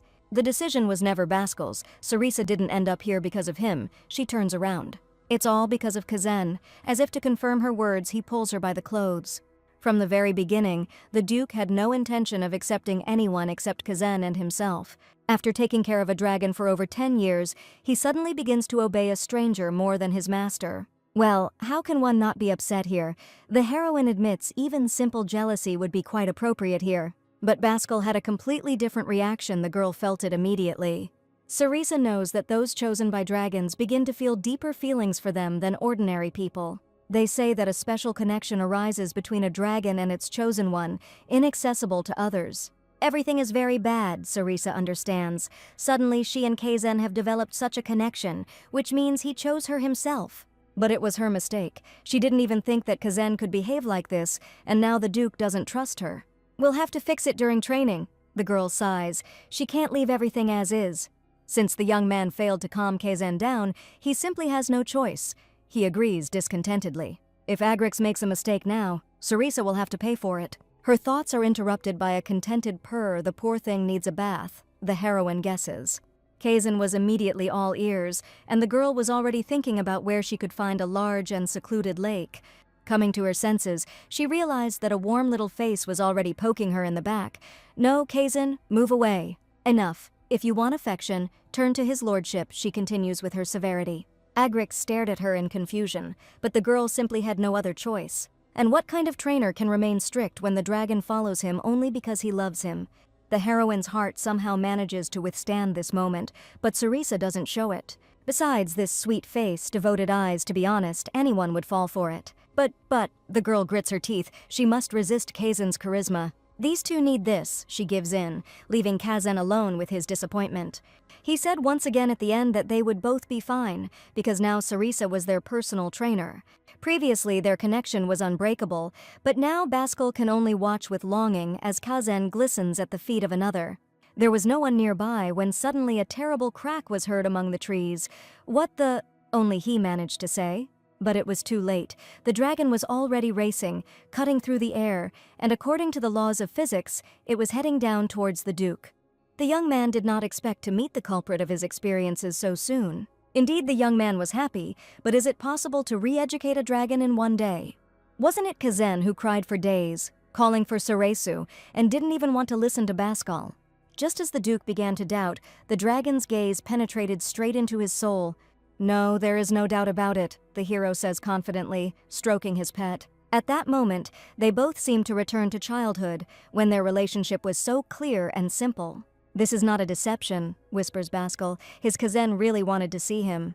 Ceres, confident of the success of these two, is going to leave to train the interns. Just as the girl was about to leave, his voice was heard from behind. Forgive me. For the first time in a long time, the Duke's face showed something vulnerable at these words, so no one dared to speak. It's just that Kazan had never cried for anyone else before. He explained what he meant. Sarisa is Kazan's personal trainer, after all. She pulls herself together, but without taking her eyes off Bascal. Judging by the reaction, everything seems to be going well. Yes. The heroine breaks into a sly smile. So the girl left, leaving the couple alone, and they could only enjoy it. Our personal trainer means, the hero says in a low voice, scratching his pet. In the stable, the heroine was greeted by joyful voices. One could say that they were completely delighted. Coach Sarisa. That's all the students said, so the girl didn't bother them. Noticing my straightened posture and nervous appearance, she wondered if I really looked that terrifying. Even if it's a day early, Sarisa plans to start training, but first she'll check on the dragons. By the way, all the dragons walk after the crown herd, except one. It belongs to Sir Saladin. And that is why Lord Saladin himself walks with him, the student reports. It has always been like that. After all, everyone knows that His Excellency specially obtained this dragon for his right hand. By the way, this dragon is a representative of a rare species of parterre pursuers, he adds. It seems that my lord truly values Sir Saladin, since he gave him such a rare beast, agrees Sarisa. They are childhood friends, he whispers, looking back. They both had a difficult fate. Although the girl glanced at the enclosure for only a few seconds, she immediately felt uneasy. Noticing the trainer's concern, the student immediately asked if everything was okay, but she continued to approach the bars. This dragon, she said, reaching out her hand to the future problem. To which the unfamiliar dragon let out a terrifying roar, causing Sarisa to lose her balance and fall. The students immediately ran up to her with concern, but the heroine simply waved them off, saying that everything was fine.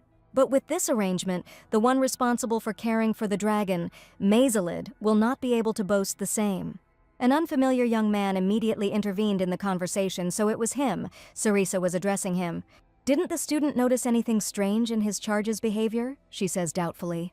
And the young man immediately replied, Zerona has always been very sensitive, but what's strange about that?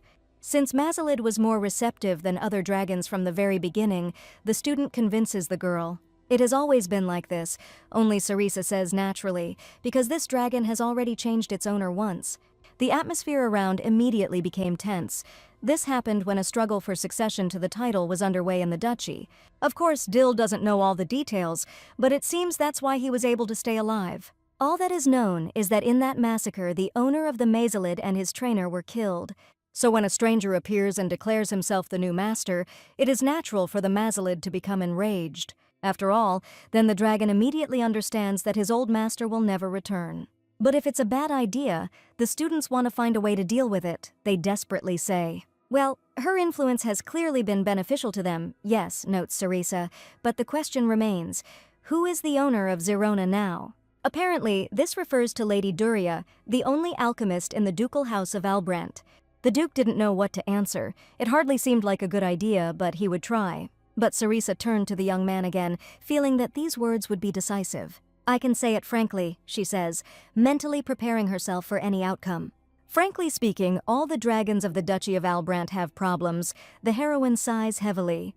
However, to put it bluntly, the dragon, Mazalida, is in a critical situation, and there is no time to waste. Ceres gathers her courage and continues, there is a high probability of tragedy. A dragon who does not feel safe is always a sign of trouble, and what's more, he has also lost all his humanity. Fear, anger, and misunderstanding, and surrounded by incompetent interns, the girl suspected that it would come to this. But even so, the Mazalid lasted for a full 10 years, which is amazing, she admits. And the interns will become excellent specialists, she suddenly announces, which the Duke does not believe. If Cerisa had been told to raise a dragon in such conditions, she would have simply left. However, those who fail to cope within this year will be thrown out of here. After all, the escape incident was a serious incident. When she turned to him again, she suddenly looked into his eyes, which are definitely imprinted in anyone's memory. Stopping herself, the girl again takes on a serious look. A year will be enough for them. And here she is again, at her usual tricks, which is why every conversation with Baskel turns into a contest of wills. But then the young man suddenly says if this is Cerisa's opinion, then he will not interfere. And at the end he adds that he trusts the girl, which completely leaves her in a stupor. Lady Duria is rumored to be completely absorbed in her research, and is therefore considered a recluse. It will be difficult to get her out of the lab, but Baskel has foreseen this too. Show it if she refuses. Well, now the girl is busy with both Kaizen and Zerona. It's strange that the Duke agreed to this so easily. Well, in any case, it will be a relief for everyone, she decides, and is already getting ready to meet the new owner of the Mazalid. As soon as I got close enough to the alchemist's door, I immediately felt something was wrong. What a strange atmosphere, she thought, and took a few steps back. But a female voice could already be heard behind the door, asking if anyone was there. Although Cerisa only managed to glance at the girl briefly, her appearance managed to stun her. Pale skin, a hunted look, empty eyes. What happened to her? That's all she keeps repeating to herself. But the frightened look quickly gave way to hostility. What the hell do they want from her? She almost hissed. The heroine forced on her most innocuous smile and held the saving scroll forward. And why does Cerisa have this feeling that she is at school in the principal's office? It gives her goosebumps. As soon as Duria finished studying the contents, anger immediately turned to mercy, and it was simple. Cerisa smiles. The alchemist led the trainer after him, but Cerisa instantly froze at the entrance, noticing the situation inside. But Duria, in all likelihood, was not at all embarrassed by this atmosphere, and Cerisa decided to quickly clear up the misunderstanding. The heroine heard that the lady is the new owner of a dragon, a Mazalid named Darkar. Duria's face changed before her eyes, and the girl felt truly terrified. What was that? Cerisa swallows. Perhaps she shouldn't linger here. Surely the lady as the owner is simply worried about her pet, she naively assumes. And he continues, now everything is fine with Zerona, but the probability that he will get hurt is too high. And Ceres offers her help because it seems that poor Zerona needs her man more than ever. However, these words did not affect the hostess as far as she remembers. Mazalid was always like this. So what's the problem? From the very beginning, Cerisa understood that something was wrong with this dragon and its mistress, and now she is only convinced of it. How many times a week does Lady Duria visit her dragon, Cerisa asks point blank. And how much time does the new owner spend with him when she comes? She continues to put pressure on him. Then Cerisa couldn't stand it any longer and blurted out that the lady had ever cared about her dragon. The girl's words made Duria freeze. She really values Zerona, she added at the end. Having received no answer, Ceres sighs. If the lady is so difficult to communicate with, then it is worth handing her over to a new owner. If the alchemist simply needs the water that Mazalid produces, Sarisa doesn't have time to finish. Everything is not so. The girl suddenly explodes. She cannot give Zerona to anyone else. Sometimes you meet people who stubbornly insist that they are the masters and never admit their mistakes. And even when their actions are subject to cruel treatment, they call themselves masters and fiercely defend it. But Sarisa was relentless. If Duria has the desire to change everything, she will help, but if this is not the case, she clenches her fists. To put it bluntly, the best solution would be to change Zerona's owner. Although it is difficult, it will be better for everyone. Duria suddenly spoke up.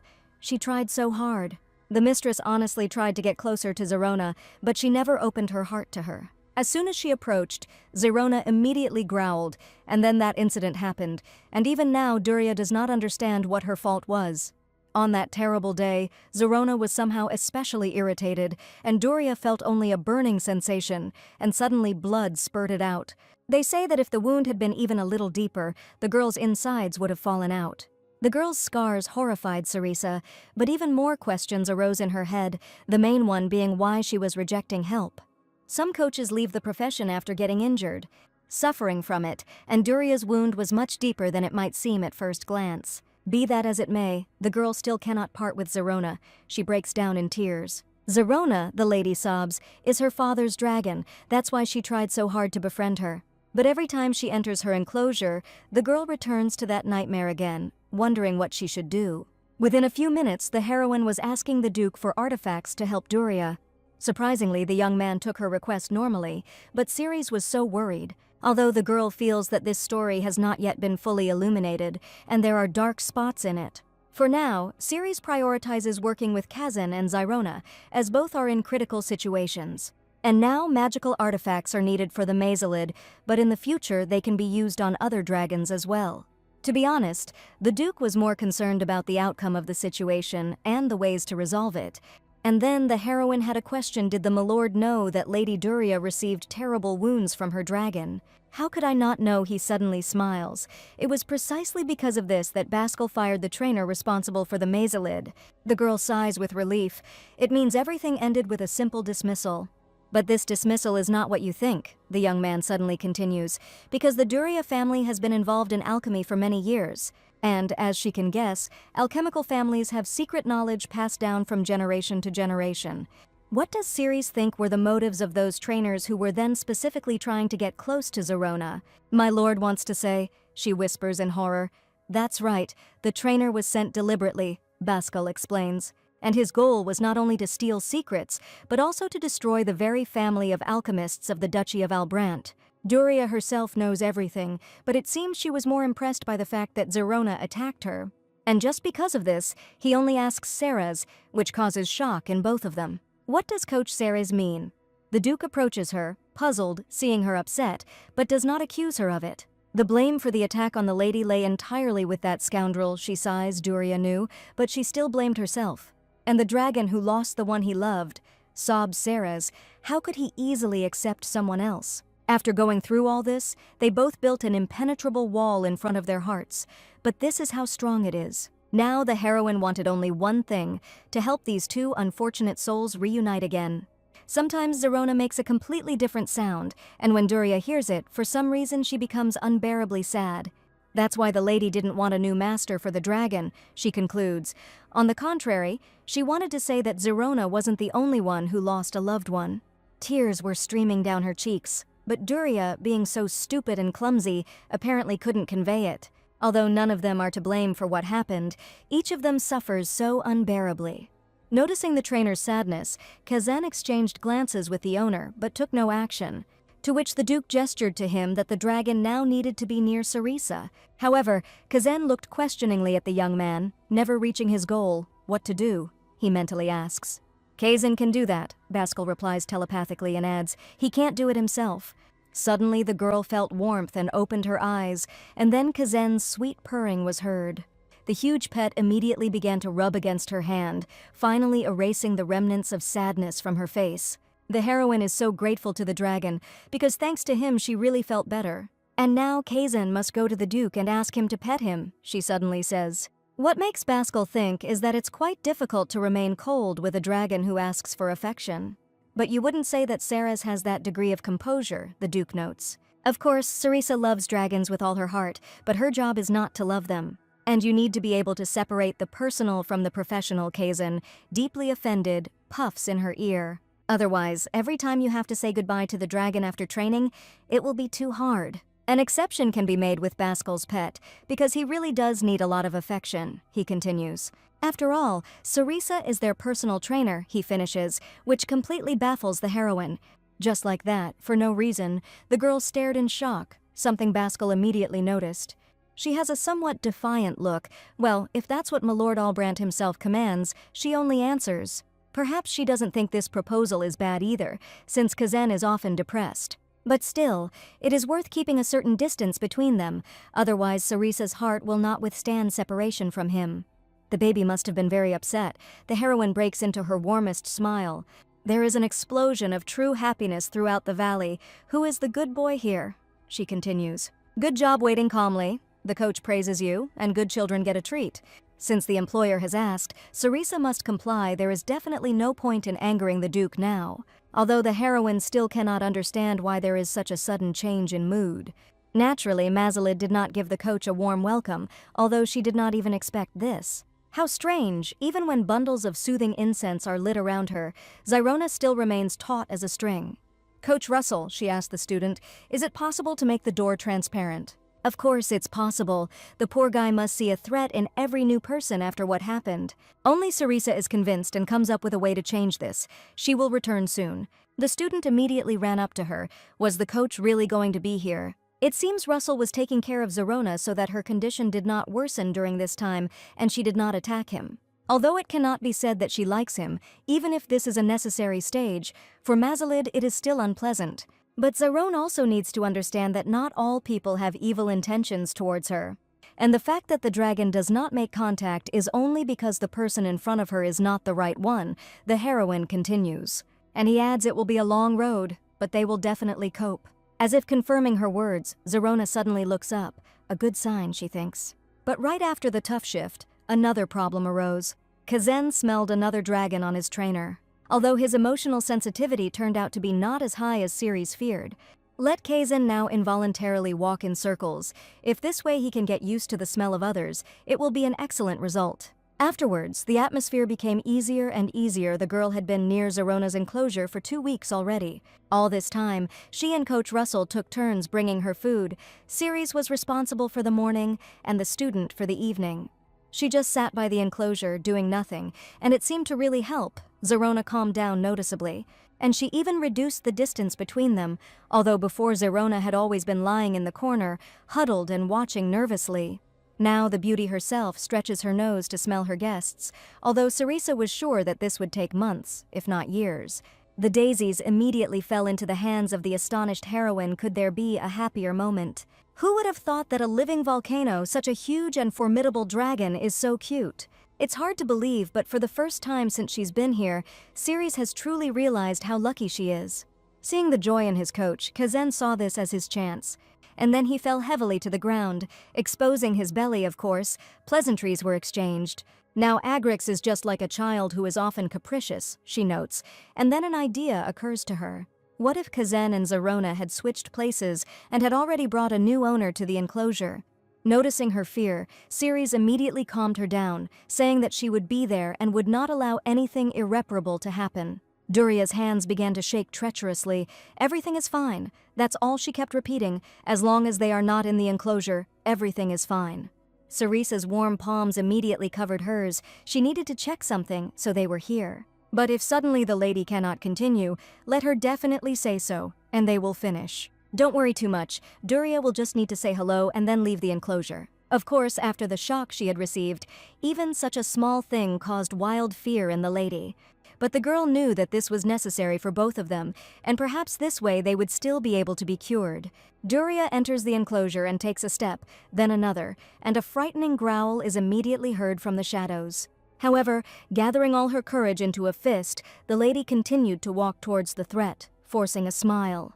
Duria was very sorry that she visited Zirona so rarely. It was strange that she was more wary of her hostess than of strangers, Sarisa analyzed. Unfortunately, the dragon's reaction turned out to be much worse than expected, and the heroine realized this too late.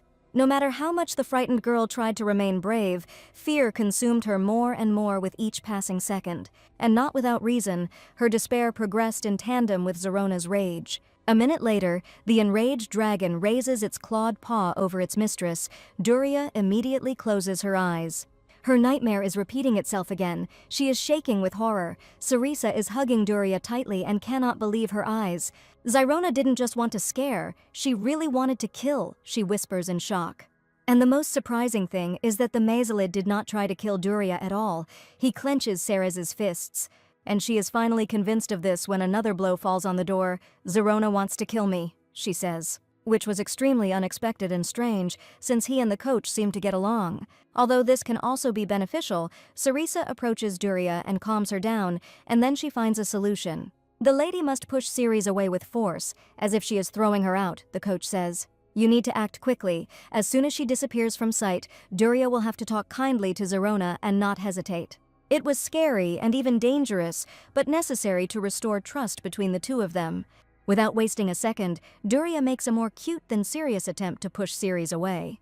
Go away, you nasty woman, she adds in a thin voice, which makes the coach smile. And Mazalid only stared questioningly at this scene. The lady should try harder, but Duria does not have time to finish the sentence. It doesn't matter. Even if Sarisa falls or gets hurt, the owner must clearly show that she is pushing her away. Suddenly, an unexpectedly strong blow falls on the heroine. Get out, Duria shouts. But still, he adds at the end, please, which should have attracted the dragon. Sarisa didn't expect such strength and willpower in such a fragile girl. She really wants to resolve the conflict with Zirona. And if this is the case, then they simply have no other choice but to establish a strong connection between them. Sarisa understood everything and was already leaving. She was getting used to her role. If she needed anything, let the lady just call her. Noticing a quarrel between the girls, the dragon watches his mistress with interest and slowly approaches her. But he doesn't come too close, but just looks at it, as if noticing something for himself. The lady was taken aback by the surprise, but Sarisa's words immediately sounded in her head, say something kind and leave. But as soon as the winged beauty peacefully approached, her mistress rushed away, repeating over and over again, forgive me. Duria only came in for a short while. She needs to get back to work, she says as a parting shot.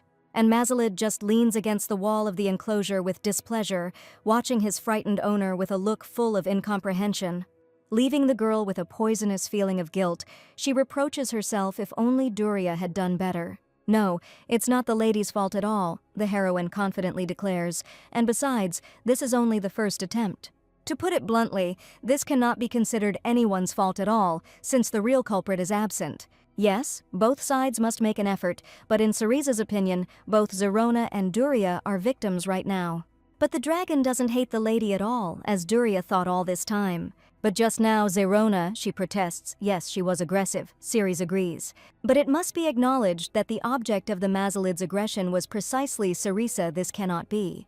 Zirona had never behaved like this before, which is why the girl herself was surprised today. When Duria wasn't around, the dragon responded well to her commands, which made it even stranger.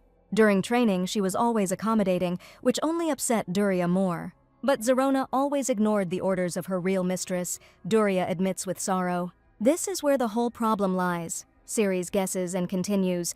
It was like this from the very beginning. And this means only one thing. The dragon does not recognize the lady as its mistress. There could be many reasons why this happens, and Zirona had her reasons for it. But the lady herself is afraid of the dragon, and their relationship will not improve overnight. It requires constant work. Will the lady be able to handle this?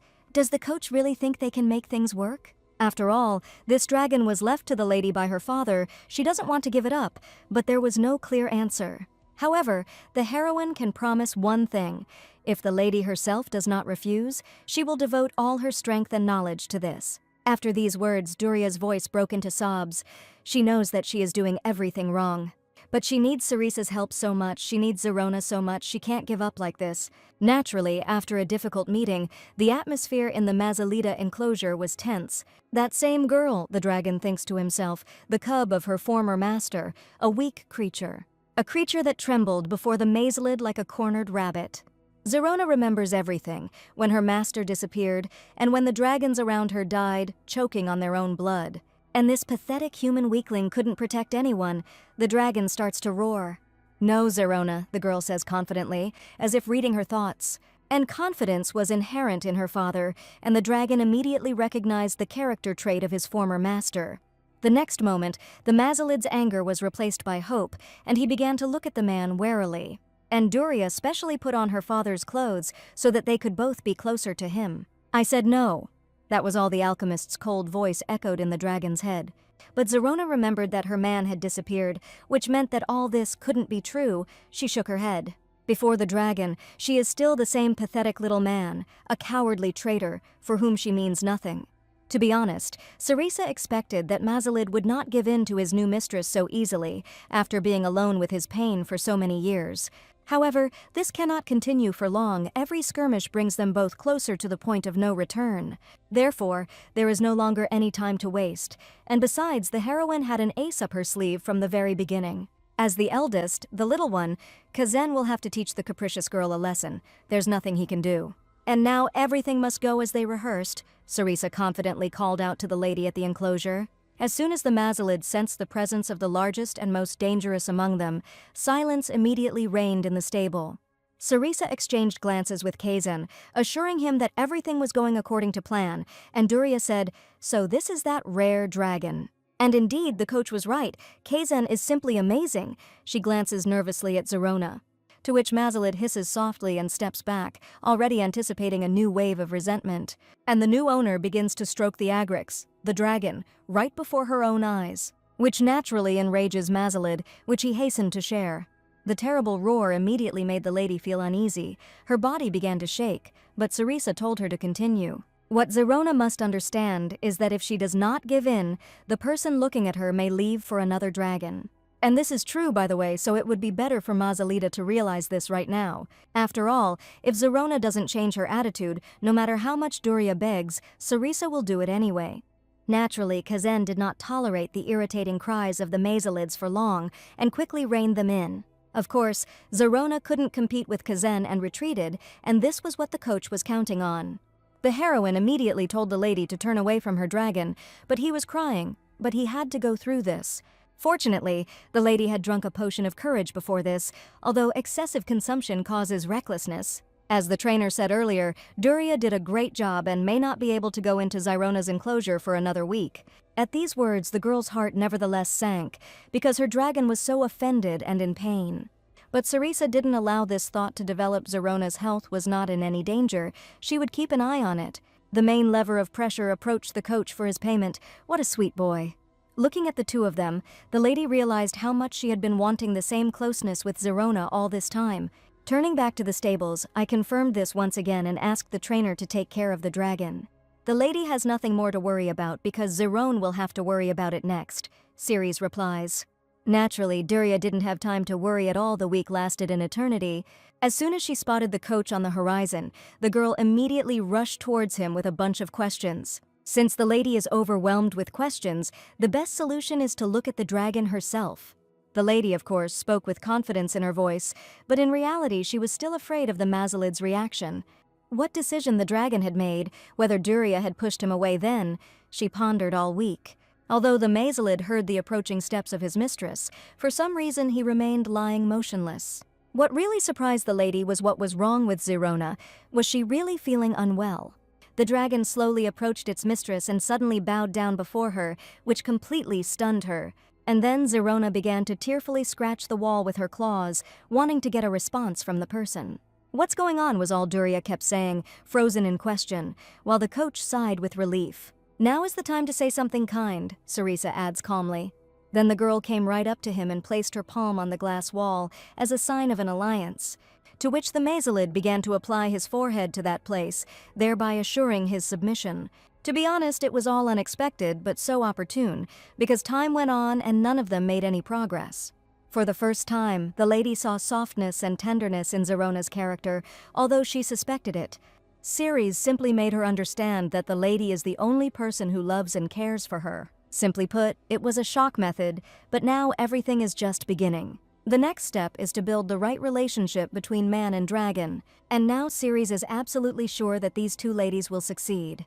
Besides, these words mean that they have already passed half the way. So the first crisis has been passed, we can finally breathe a sigh of relief and return to our previous commitments. The heroine walked, already sensing that the day would be good, when 3 people stopped her. What's wrong with their faces, the girl wonders. Could it be that another collapse has happened? It's amazing how Bruce is the first to step forward, because he saw how Zyrona was becoming more and more irritable. No matter how many trainers tried to find a way to deal with her, her aggression only increased, but then trainer Cerisa appeared. Seeing her students again, the heroine suddenly remembered that she had forgotten something important. No, no, no! That was all she kept repeating. She had to forget about the deal with Duke Albrandt. And Mr. Bruce has been working in the duchy's stables longer than anyone else, more than 10 years it seems. In this case, the girl has a conversation about one matter, she says, breaking into sweat. So we're talking about official certification of interns. The big guy scratches his head. That's right, the heroine wants to help the interns get official licenses as much as possible. After all, in essence, only this and a little practice separates the guys from the status of a coach. Each of them has enough knowledge and experience to become a full-fledged specialist. This cannot be neglected. And when there is a certificate, the difference between trainees and trainers will disappear, at least in terms of treatment. It's a great initiative, Bruce adds hesitantly, and then in a year we won't have to worry about any of them getting kicked out. Although, to be honest, it seems that it will still be them, the man suddenly says. His words make the girl freeze in shock. That is, how is this, and what else did she not know when she held this post? Overall, Bruce was grateful for the offer, but found it too difficult for himself. The girl doesn't seem to get the point. Didn't this intern just say that he is in the Duke's sights? To be honest, studying is difficult for Bruce, but with such a salary he can live quite well without having a family. Oh, and what Bruce experienced is quite different from what the textbooks say. But the Duke himself said that if Bruce did not prove his usefulness within a year, he would be fired. And it is unlikely that you will find more reliable proof than a certificate. By the way, this hardly concerns Bruce alone. If you think about it, the interns here went through real hell.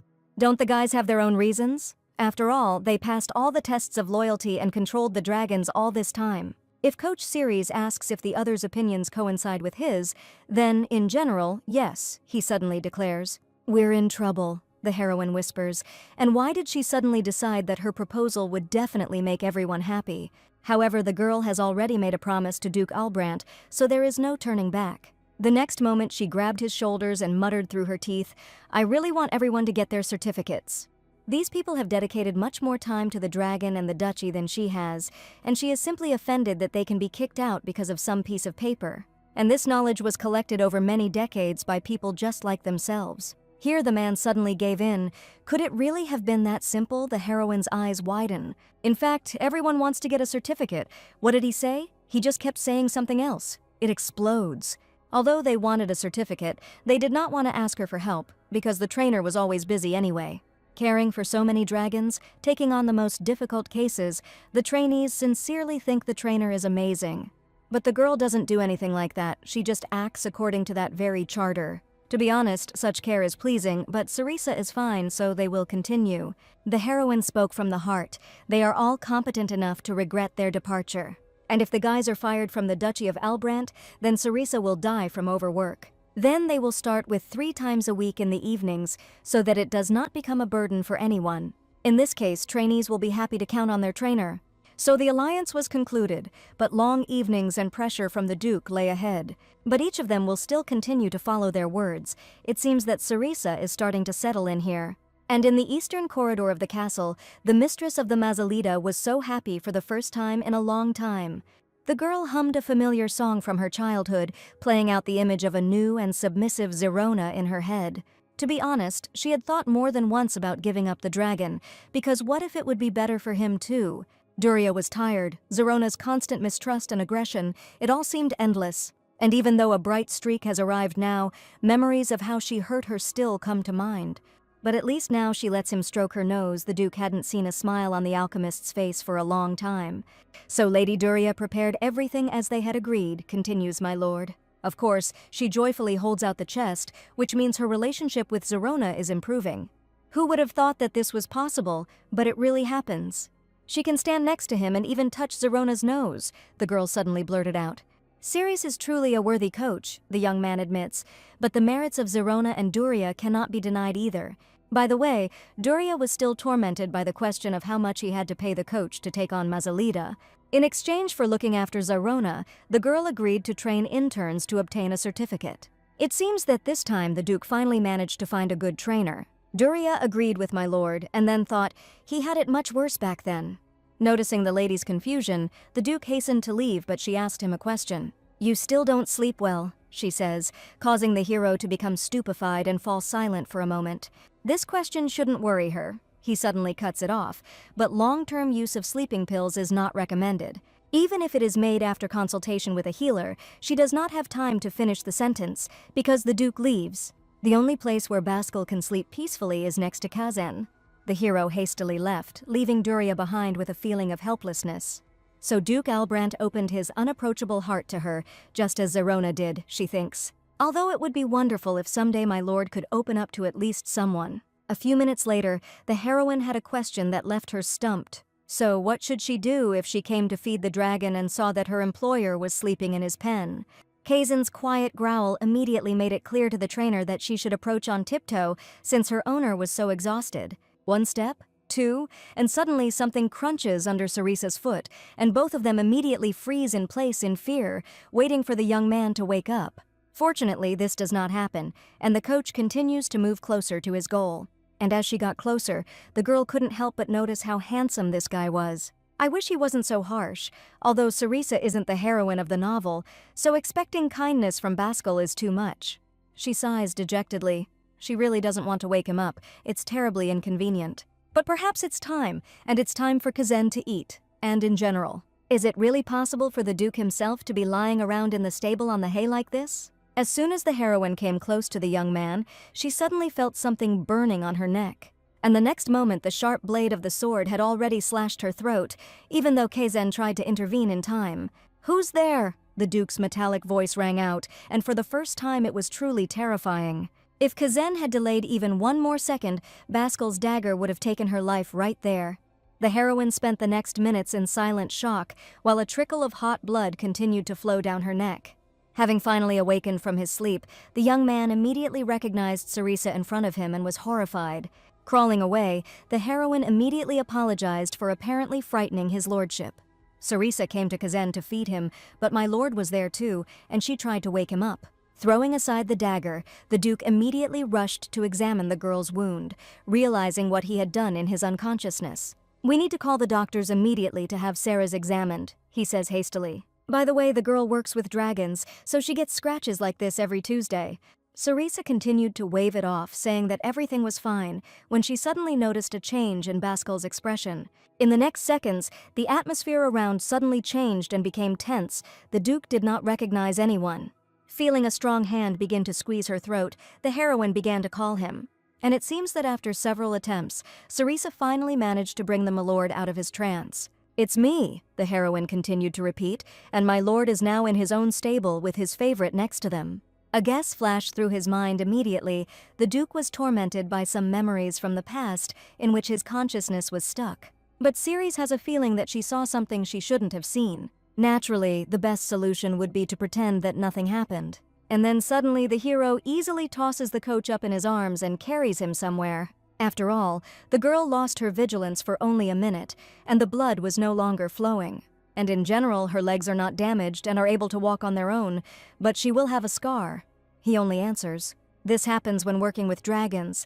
The heroine parries, but the wound still needs to be treated. "This is an order," he adds confidently, causing the girl to fall into a stupor. And why does he care so much about her?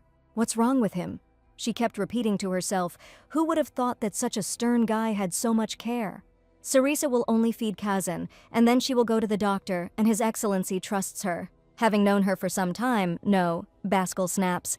Damn, is he reading minds or something? Cerisa pouts discontentedly. For a moment, the hero's gaze fell down and stopped on her face. Did Cerisa really want to say something else? Noticing the scrutinizing gaze, her cheeks immediately flushed traitorously. The young people were immediately met by the butler. "Where was his lordship?" he asks nervously. to which the Duke only says that he should immediately call a priest because the trainer is wounded and she will need divine power. "Lady, your neck!" the butler screams in horror and adds, "What happened?" to which Baskel looks up at the ceiling. And then he blurted out that he needed to take care of the coach and bring food, to which Ceres immediately protested. Today the coach is so busy, suddenly a roar was heard. "Are you going to disobey my orders?" Oh, how hungry she is. She immediately gives in. In the next few minutes, maids and doctors began to swarm around the heroine, and the table was set in an instant. Steak right for breakfast, perhaps a girl could get used to that. Seeing that Cerisa was getting better, the butler approached her. Duke Albrandt asked him to pass on something. Kazan has already been fed, and Zyrona is being looked after by her previous trainer, so Ceres can finish eating in peace. And it seemed that the heroine understood that the young man wanted to apologize in this way, but wasn't all this too much? After all, judging by his usual behavior, it seemed that this incident would be forgotten quite quickly. But it was obvious that Cerisa was mistaken. The young man was thinking only about this. Baskalu shouldn't blame herself so much. Next time she'll warn him in advance before visiting. But she didn't even ask the young man why he slept in his dragon's enclosure at all. The girl only laughed loudly, noticing the milord's bewilderment. Those who have ever slept on Kazen's scales will not have such questions. She just smiled. What can I say? Baskel had absolutely nothing to say in response to this. There's a reason why the hero sleeps next to Kazen, and it's certainly not because of his warm scales. Despite everything, he still can't fully trust Cerisa. Neither of the trainers revealed their intentions right away, so it seemed quite natural to draw the dagger, but the Duke stopped himself in time. And then Baskel called the priest and fed him to his heart's content, which should have been enough. Stop, what do you mean enough? The hero suddenly interrupts his thoughts. Why is he even thinking about her feelings? After that incident, the atmosphere between the heroine and the young man was surprisingly not tense. And to be honest, Cerisa simply didn't have the strength for any emotional outbursts. Her studies were tormenting her. Although the other day, one of the castle employees said that new materials would be brought to the library. And Zerona's training is already coming to an end. It's time to start preparing Kazen for socialization. It's time to ask permission for a special section in the library, which means I need to meet with the Duke. Even at the Ashar training center, the heroine didn't see her boss very often, which made her very happy. His lordship is early today. Isn't it time for Kazen to take his afternoon training walk? It was so strange. For the first time in all this time, Ceres felt awkward around him. Although she was sure that everything was fine, there were not enough materials for the intern here, she blurted out immediately. It's impossible to predict where and how questions will be taken, so she decided to focus on controversial points. But there were too many of them. Oh, I should have taken an assistant, but now it was too late. As my lord could already guess, the heroine did not come here just like that. She has a request. The girl will speak frankly. Many records about Agric's dragons were lost after the mass death of trainers. At the mention of that very night, the young man's eyes immediately flashed like steel and stared intently at her. And what the coach means by this is that Ceres will need all the Duke's knowledge of Kazen during the time he raised him. Here, the heroine realized that the recent heaviness had left her hands, and why had Baskel taken her books? To be honest, the hero himself didn't yet understand why he did it, seeing that she was having a hard time. Everything happened by itself. Cerisa was not at all accustomed to such an attitude, but right now there is nothing more valuable than the Duke's experience. Agrix is a dragon that Baskel personally chose, and he raised him himself from the moment he was an egg. Overall, the girl's request sounds reasonable, but she's not sure he trusts her enough to share such information. I need to think it all over, he suddenly says, talking about 10 years of life. It's not even clear where to start. What is the second request? Stunned by the young man's actions, Cerisa had even managed to forget why she had come. Kazen needs a new training pen and storage space, she recalls. The Duke considered the heroine's words reasonable, with one exception. Why Kazen needed a separate enclosure? Wasn't it Cerisa herself who insisted that he should be kept with the other dragons? So why? This will happen later, but now the baby has too pronounced sympathy and antipathy. And there's no guarantee that Kazen will behave calmly around other dragons if he's having a bad day. Although the heroine was smiling with all her teeth, something in her behavior clearly alarmed the Duke. By the way, Kazen was touched by the trainer's attempts to retrain Lady Duria's dragon. Naturally, she says, because this is inherent in all male dragons. Obviously, Zerona and Kazen belong to different species, but this doesn't matter, as males are usually more tolerant of females. This is especially noticeable during incubation and care of the offspring. The hero suddenly looks at his pet differently. "So that's it," says Baskel. "It means Kazan likes that female Mazalita." Of course, the owner's words completely infuriate the poor fellow. The dragon was unhappy, and the whole world should have seen it, but the Duke only continued to stand nearby. It was so strange. The coach had never seen such a strong reaction before, which already said a lot. "Well, in general, Kazan said no," the young man tells Ceres. "But then why such a strong reaction?" "It seems the baby is just shy," suggests Ceres. "No, it looks more like shock." In the evening, the butler was already reporting to his master that the coach was still in the library. "She's been spending so much time out lately, it would be strange not to keep an eye on her." Even though Kazan accepted her, the young man himself still doesn't know who she is. So you shouldn't take your eyes off her until she gives you a reason to doubt herself or, on the contrary, disappoints you. In a place like the Duchy of Albrandt, one must never let one's guard down. But according to all the data, this girl is focused exclusively on dragons and does not pursue other goals. Baskel constantly wonders if he can really trust her. Maybe this is all a trick. Previous trainers spent years pretending to be harmless, but as soon as you turned your back, they would show their true colors. Naturally, there was still no record of Kazan, and suddenly she decided to strike him.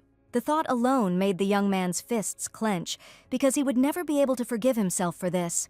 The hero's thoughts were interrupted by a discreet knock on the door, which immediately revealed the owner. Saladin entered the office, and the Duke had been waiting for him for a long time. A conspiratorial smile appeared on both of their faces, which meant that the assistant had taken her with him today. His Emerald, that same rare panther hound that my lord had so hard to obtain for his childhood friend. "I still haven't gotten used to it." The Duke looks at the dragon with a smile. Usually Emerald doesn't show up at all. She doesn't come up to you or cuddle you. Even when you put food in her bowl, she just eats it and leaves. Sometimes Saladin even forgets about its existence, he admits sadly. As if sensing its owner's mood, the panther, despite the slander, approached his leg. And then she nuzzled her nose into it, making a soothing purr. This greatly surprised her man, who suddenly lost the power of speech. So Saladin wanted to say, "The Duke reminds us, he brought more documents." The atmosphere in the office immediately became depressing, and is there anything noteworthy among them? To put it bluntly, work with the dragons has truly stabilized, and we've even managed to retrain the female Mazalid. It was also reported that the domestication of the wild dragons that were caught in that incident was successful, and all this thanks to Coach Cereza, and how Saladin herself thinks whether she can be trusted. His lordship wants to hear the answer from an assistant or a friend, he asks. Will the new girl betray them the way everyone did before her? And won't her betrayal cost them too much? In this sense, there is no such confidence yet, and where would it come from? The Duke thinks the same thing. This girl has only been here for a short time, but the whole duchy is already talking about her. However, despite his lord's confusion, Saladin came up with a solution. What about Saladin personally keeping an eye on the sensational new girl, he suddenly says. The young man just wanted to ask for advice about his girlfriend so as not to arouse unnecessary suspicion. They need a reason to start trusting, and Saladin sincerely hopes that such a talented man will not refuse to be rotten. Therefore, if Baskel finds it difficult to make a decision on his own, then let him leave it to his friend. Naturally, in the morning the girl was amazed. That is, Sir Saladin is talking about a panther, a bloodhound. Saladin broke into his widest smile. His girl's name is Emerald, and he needs help. Unless, of course, this causes any inconvenience to Coach Cereza. All this was unexpected, because panthers, bloodhounds, are usually devoted to their owner to the end, and do not leave him under any circumstances. Moreover, we are talking about such an important figure as Saladin, the right hand of Duke Albrandt. If you think about it, a man of his rank could have simply summoned Cereza with an order, rather than coming to her himself. It would be better to clarify the purpose of the training, since the trainer had not heard of any problems ever occurring with panther hounds. However, instead of answering, the young man said the name of his favorite, turning over his shoulder. As soon as Saladin opened his mouth, an incredible winged predator emerged from behind his back. For the first time in all this time, the heroine saw this amazing creature in person, and for a moment she was speechless. It seems Saladin expressed himself incorrectly. It is not that Emerald is not coping with something. The problem lies precisely in the young man. So Saladin doesn't always understand his favorite's emotions, Cereza guessed. Emerald only opens up when he's alone with his master, but such moments are extremely rare. As soon as the girl was distracted by a conversation with the panther's owner, the bloodhound immediately began to study the stranger. Fearing the possible consequences, Saladin was about to intervene and recall Emerald. to which the coach only smiled and told the young man not to do anything. Stunned by the girl's courage, Saladin had doubts, but still decided to listen to her. Then the heroine suddenly plopped down on the ground and relaxed, allowing the panther to study everything it needed. Approved, Emerald suddenly purrs. What a careful lady the gentleman has. He's very lucky to have her. To be honest, the young man didn't expect Emerald to approach the coach first. And the work of a dragon trainer requires maturity, otherwise people wouldn't listen. By the way, the gentleman is interested in what his girl likes. Saladin is not sure that he can be called a good owner, although he has been caring for the panther for many years. However, they are more like roommates who don't care about each other, as if he only provides her with housing and food. And in return, the dragon protects his man, and it seems that Sarisa understands what he means. First, to catch a signal from Emerald, you will need to observe her, because it is possible. Saladin himself was just waiting for this. Who else will be watching whom, he thinks to himself. But out loud he only says if this helps, Saladin will only be glad. In this case, the girl has no choice but to stay near them for some time. And Ceres will do everything possible not to interfere with his work. And what about his facial expression? She notes. If that's the case, then they both have nothing to worry about, the gentleman finishes. But for some reason the heroine felt strange. But their alliance had already been concluded, which meant there was no turning back. The next hours seemed strange to each of them, both keeping their eyes on their goals. Pretending to be busy with something else to lower Emerald's guard is a rather alarming move. If Baskel's fears are confirmed, her goal is to uncover the inner secrets of the Duchy of Albrant. And under this pretext, this woman will probably try to get to the documents. Although there was no reason to doubt Sarisa's actions, the Duke was extremely wary. During the time that this girl has lived here, it has become obvious to most that she is only interested in dragons. No matter where her gaze turns, it always ends up on Emerald. To be honest, Saladin only managed to find out one thing: this woman snores very loudly. And judging by this, he doesn't sleep well at night, so that's not much of a tip from a spy. Are there any results, the gentleman suddenly asks, driving away her next dream. Well, if the question was about a panther, that is, the girl answers confidently. The heroine's words baffle Saladin because he himself did not notice anything at all. When the secretary checked the documents, everything was in order and in place, he recalls. No suspicious activity was detected in the pre-installed magical spheres. If she's been waiting for the right opportunity all this time, Emerald is her perfect chance. Could this really be just paranoid anxiety and the Duke was wrong this time? So the trainer watched Emerald and realized that her owner needed to pet her every time she looked at him. The secretary did not immediately respond to loading information, and that's all. He only answers, "This is the only way to show his affection. There is no other." Simply put, it's like the difference between a dog and a cat, something Saladin doesn't understand at all. His lordship's dragon is more like a puppy, and therefore comes to him when he wants affection. But Emerald is not as open in her feelings and desires as a cat. The panther expresses everything with restraint, which makes her more difficult to understand. For example, with a fixed gaze that is difficult to catch, without much understanding. So Saladin only manages to say, everything is so, it's normal that he doesn't fully understand Emerald. But there is a solution.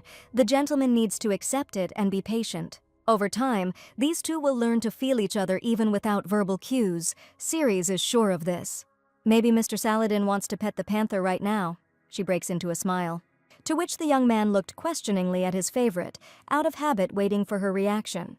The emerald cat watched her human closely, as if noticing something for herself. There was no longer any doubt. Saladin immediately reached out to Emerald, not wanting to waste time. And indeed, he succeeds. Now the panther itself is offering its cheeks and forehead. Not even a few minutes passed before the contented cat threw his paws over his owner and began to purr.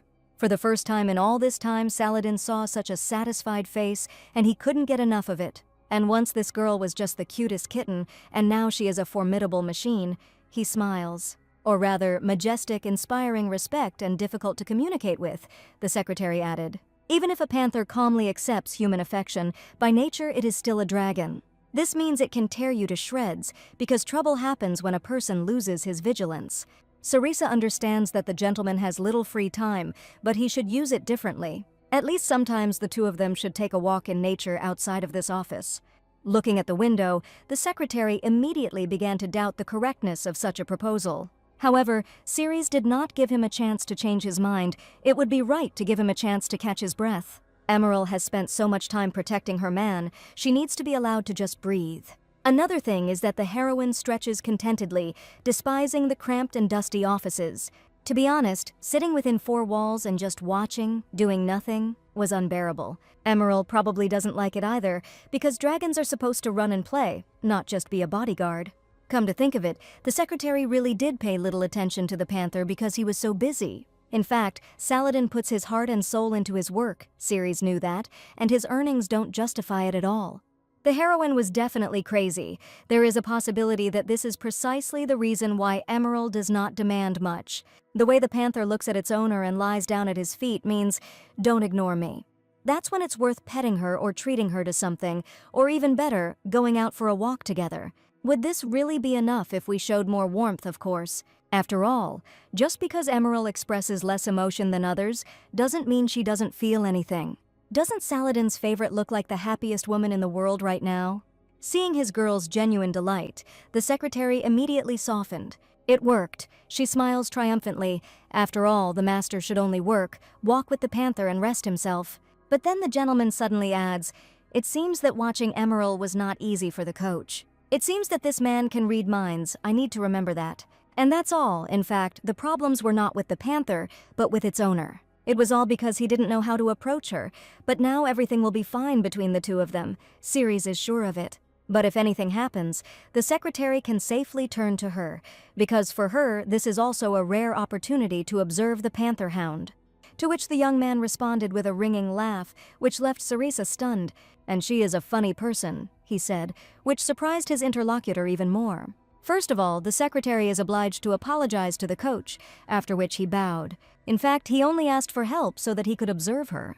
What she says in bewilderment, that is, all this was just to control the girl, and Saladin asks to forgive him for his rudeness, but it is strange why the master reveals the truth so easily. All because the young man discovered that the coach had no hidden intentions. Cerisa just loves dragons and made it her profession, isn't that right? He concludes. However, the secretary's conclusion did not bring a smile to her face. On the contrary, the girl was deep in thought about something. Seeing the harshness and rejection, the secretary immediately hastened to retreat. Does the girl know why Duke Albrandt gave his right hand a panther? A bloodhound, after all, an unusual gift? Isn't it for the safety and protection of Saladin? All true, but that's not all. The whole point is that His Excellency does not trust anyone within the boundaries of his own duchy. The coach must have heard the story about his uncle, Julius Albrandt, from Baskel himself. After this, Julius and his wife were executed, and it seemed that everything ended there, but the house of Albrandt was greatly shaken. And wouldn't there have been some aristocrats who wouldn't have wanted to take advantage of the opportunity? The title of Duke in the hands of a 12-year-old child, how can one resist? It's too tasty a morsel, even if I have to stain my hands with blood for it. Saladin understands how unpleasant it is to live under suspicion, but his lordship simply has no other choice. But why is his assistant telling this to Ceres, when she's only been here for a few months? Isn't it too little to be trusted, of course, for an ordinary person? Yes. Only the secretary answers. Ordinary people don't take on the task of feeding 30 dragons on their own, do they? Everyone doubted her, so she decided to prove her abilities even through valuable, grueling work. Anyone with personal interests would not spend a month retraining a dragon that had previously mauled its owner with its claws. And that's not all. How to explain the constant late work hours? And all this is done to help trainees and prepare them for the licensing exam. But when the gentleman found out about everything, the heroine couldn't take it anymore. It's just part of her job, she dismisses. A licensed trainer is required to help trainees. Then why did the girl never touch the important papers in the secretary's office? And for what reason? If she accidentally ruined them, the other two would have more work to do. That's all right. There were plenty of opportunities for selfish ends. So this could be a reason not to trust her. When the gentleman says so, Cerisa has nothing to say in response. His lordship will still continue to suspect her. Even Saladin, who grew up with him since childhood, needed many years to regain his trust. And Saladin knows that this will be a selfish request, but as a friend, he asks only one thing. Could you understand his caution? The young man suddenly adds. Just as the heroine was about to answer, a commanding voice was heard behind her, which sent shivers down her spine. What are they doing here? He says, finding his only friend kneeling in front of the suspect. Your Grace, the secretary had just begun, when the Duke asked what they were both doing there. Both immediately bowed and greeted His Excellency, and why did only Baskel appear at the most inopportune moment? As soon as the heroine looked up, she immediately saw what Saladin had just warned her about. This man will continue to suspect her, and indeed a shadow of mistrust flashed in his eyes. However, his friend asked Baskel to understand, because his mistrust had grounds. To understand his caution means only the girl whispers under her breath. "Isn't it business hours now? But Mr. Saladin asked me to accompany him along with the Panther Hound." So, apparently, the job of a coach is not so burdensome, once a girl finds time for extraneous tasks without discussing it with her boss. Wait a minute, did the heroine imagine it, or did she really feel something ominous? By so calmly increasing the number of dragons under his care, it seems the Duke underestimated the trainer's capabilities. This is not at all the case. The secretary's request was only for a few tips. That's why the girl agreed, and for the sake of some advice, Sarisa stayed with the assistant all week. "No, but my lord knows everything. It was he who sent Saladin to follow her, so why behave like this?" Although the heroine felt a pang of anger, she tried not to show it and simply lowered her eyes. So she doesn't meet his accusing gaze, she thinks, biting her lip. The girl's displeasure, of course, did not escape the eyes of the milord himself. Sensing lightning between them, Saladin decided to intervene. The coach's words were true. Thanks to Ceres, the relationship with Emerald has become much warmer and more understandable, which is what the secretary is so pleased about. The secretary was solely to blame for not reporting this to His Excellency. Could his lordship magnanimously close his eyes this time? Why is Saladin interceding for her? After Saladin's words, there was a deafening silence, and it seemed as if everything would finally be resolved.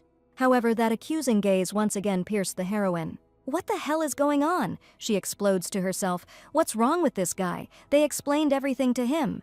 Well, that's enough. The heroine clenches her fists and quickly advances on the Duke. Some kind of problem. If His Excellency has any complaints about the coach, then let him tell her about them personally and directly. His lordship knows that the court trainer is in charge of all the dragons belonging to the family. So, taking care of the Duke's right-hand panther is also Sarisa's job, so what's the problem, boss? That's it. That's all the heroine kept repeating after hearing this. From now on, Sarisa will have to deal with such antics often. Saladin offers forgiveness in advance, but she must continue to endure this injustice. She explodes. It sounds like she needs to drop everything, file a complaint, and escape from the Duchy of Albrandt's domain. However, the assistant doesn't think this will last long, he says, smiling mysteriously. After all, Kazan accepted the girl, and this is the most important indicator of trust. Can Sarisa imagine a life where trust comes at the cost of one's own life? When you need to see a catch in food, clothes, and even in those whom you previously trusted so much. It must be painful and lonely, so Saladin asks that this not be forgotten, and that Kazan was by the Duke's side. Agrix went through all those cruel and dangerous years with his master. A life where everything but Kazan was questioned and threatening. An eternal race from which one cannot get off, a complete distrust of people and reliance only on the dragon. What is it like to live without trusting anyone who comes close to you, and Ceres still considered herself unhappy? If a girl had simply read such a plot in a novel, she would probably have simply enjoyed the story. But it is quite another thing to think that a living person experienced such a past. After that conversation, of course, the heroine began to look at Baskel differently. Since it was completely unusual for her to be in the clouds, her thoughtfulness immediately caught the eye. What was Sarisa thinking about? He suddenly came up to the girl. So the flight is already over. She changes the topic of conversation, just to avoid showing her worries about him. And then he quickens his pace, passing by the Duke, which raises even more questions from him. However, the milord then had a question, to which the girl immediately turned around tensely. "Mr. Saladin's request for help with training has been fulfilled," he asks unexpectedly. Why is the Duke even asking about this? Sarisa wonders in bewilderment. While the two were talking, Kazan's whole demeanor demonstrated that he, like a good boy, was waiting calmly. There was no need to correct anything, as with Zerona. She continues everything. It was just necessary to teach Saladin to praise. What a relief that there were no difficulties like with Mrs. Duria. And it's good that even in such a hustle and bustle, the trainer didn't forget to take care of the dragon. No, it didn't work out that way after all. The heroine can't take it anymore and throws it to Baskel. The young man just stared at her in bewilderment, wondering what to make of this. If Emerald had not been a bloodhound panther, and her master had not raised her from childhood, trouble would have happened long ago. Watching them for the past week, Ceres realized that the secretary had too much work. so Saladin simply physically does not have time to devote attention to his favorite. Of course, Emerald is devoted to her man and considers him her parent. But to be honest, no one knows how much longer the panther will endure this. After all, we mustn't forget that there are dragons next to them, who are capable of tearing a person to shreds at any moment. But if only the assistant had more free time to take care of his panther. Coach Sarisa interrupts the Bascal girl's speech, causing her to shrink. Doesn't she feel like she's going beyond her authority and trying to interfere with his? The title of court trainer does not give her the right to interfere in the affairs of the duchy.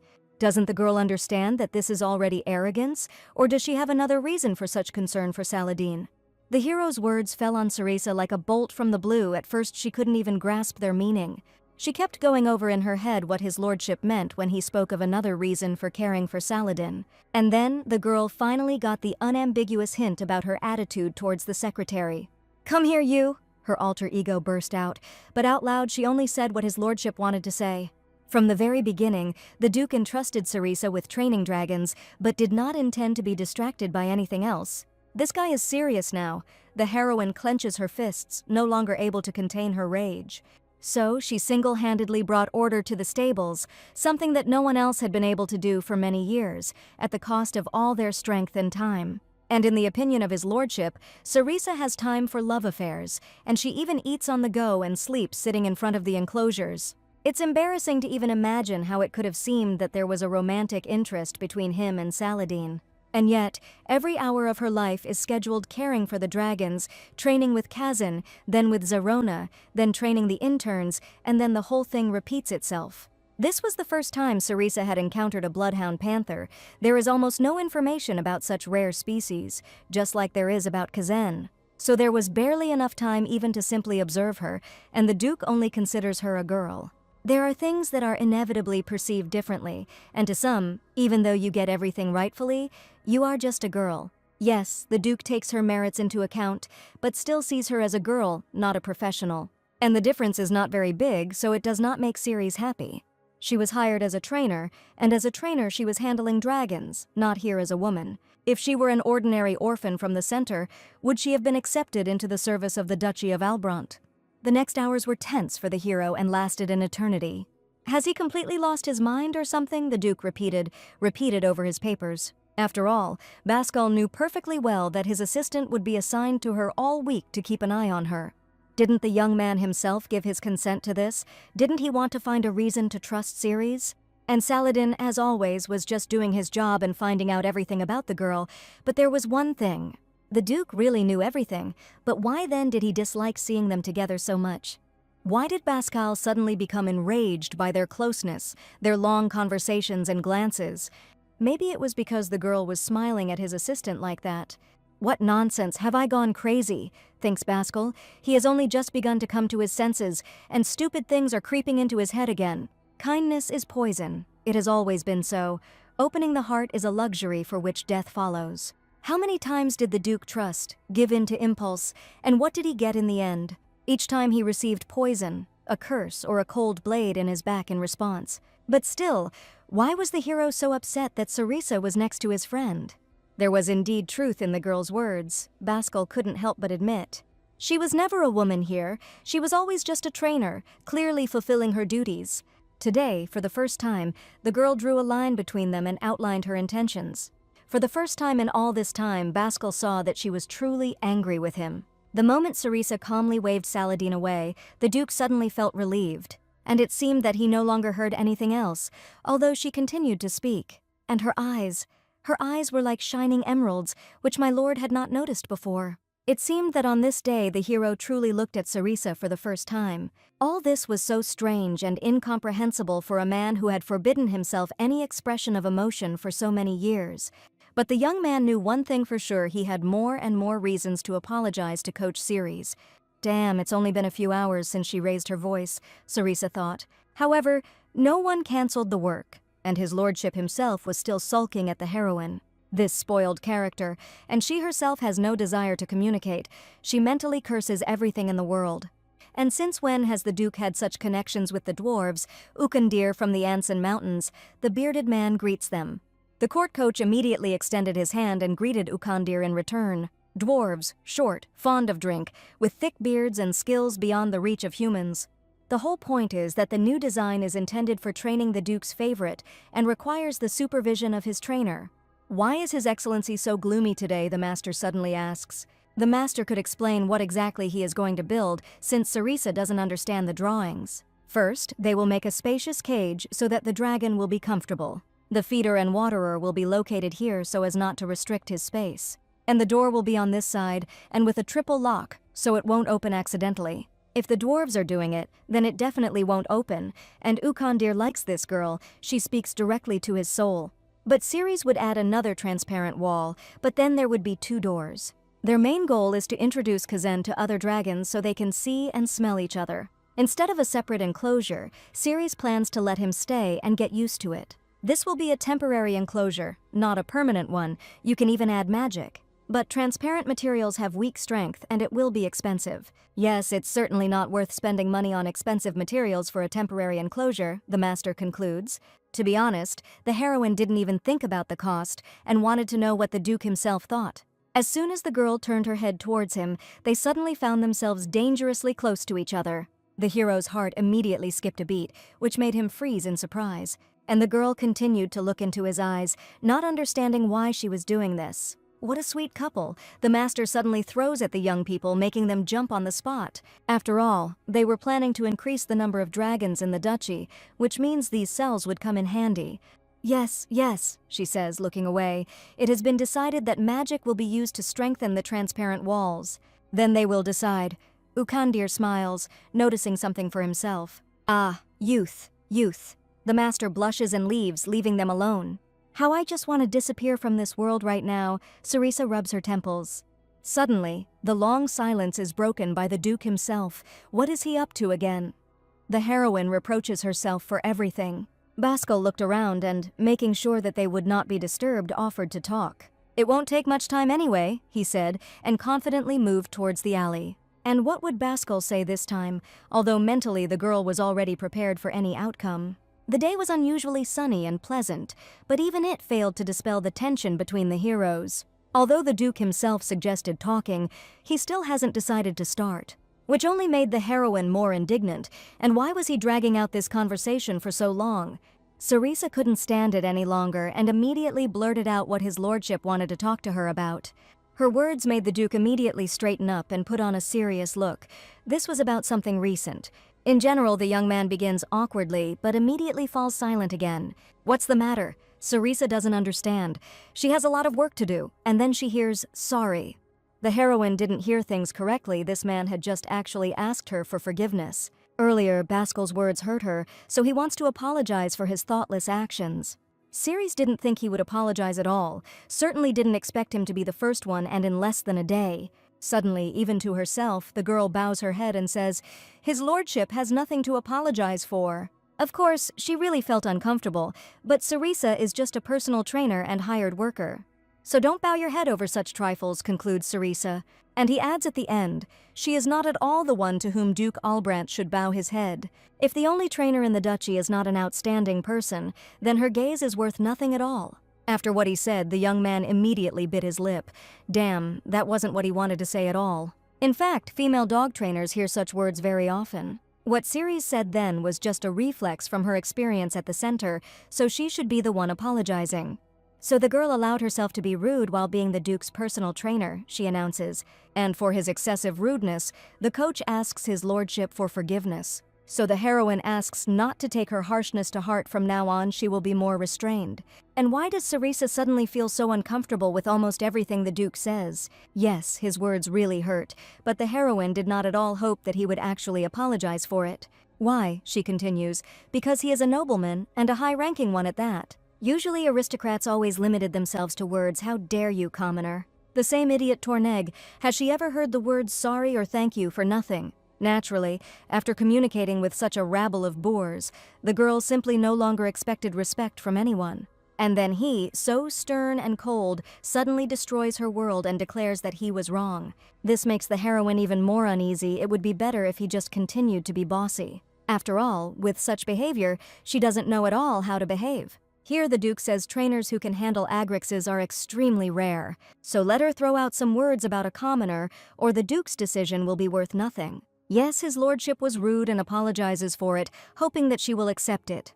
Good deeds are not always pleasant. He suddenly finishes and turns away. It is enough for the heroine that my lord acknowledged this. She bows and thanks him. The next few seconds were somehow extremely awkward for both of them, although it seemed that everything had been resolved and nothing was left unsaid. But something still bothered both of them. What was this endless itch? Well, Sarisa has a lesson with the interns. It's time for her to get back to work. She quickly leaves. What's wrong with the young man? He slowly turns his head towards her. Afraid that she would notice his gaze on her, why the words about her insignificance made him so angry? Why did Baskel's chest boil at the mere thought of treating her like that? And the feeling that appeared as soon as she thanked him. It must be sheer joy that Baskel finally found in the duchy, the one he had been looking for so long. But then suddenly the young man puts his hand on his heart, or there is some other reason. The atmosphere on the training ground was tense, but already much clearer. Hold the reins tighter, the girl repeated discontentedly. And behind her stood Lady Duria, constantly asking if everything would be all right with the young man. To which the trainer assured the lady that everything would be fine with the intern. After all, he could have fallen 100 times already, but he continued to confidently stay in the saddle. Taming a young and wild dragon is an extremely dangerous undertaking, to say the least. So if you want to live here, you'll have to give up your stubbornness, he praises the dragon. And despite the fact that the dragon is desperately enraged, the guy manages to hold on and control it. Such skill is not achieved solely through some piece of paper with a license, admits Sarisa. Seeing his mentor, the young man immediately ran up to her enthusiastically, expecting her praise. Surely the young man made a lot of mistakes that will need to be corrected. He is embarrassed. On the contrary, the heroine herself wanted to learn from him. Sarisa would have already fallen 10 times in the first minutes alone. That's why he asks the trainee to share his horse riding techniques. There's something more to it than just the strength to hold on, of course. He answers militantly, the intern is ready at any time. After that incident, work in the stables went uphill and the atmosphere improved noticeably. The heroine continued speaking when she suddenly noticed Lady Duria's frightened gaze on her. Suddenly there was a deafening silence on the training ground.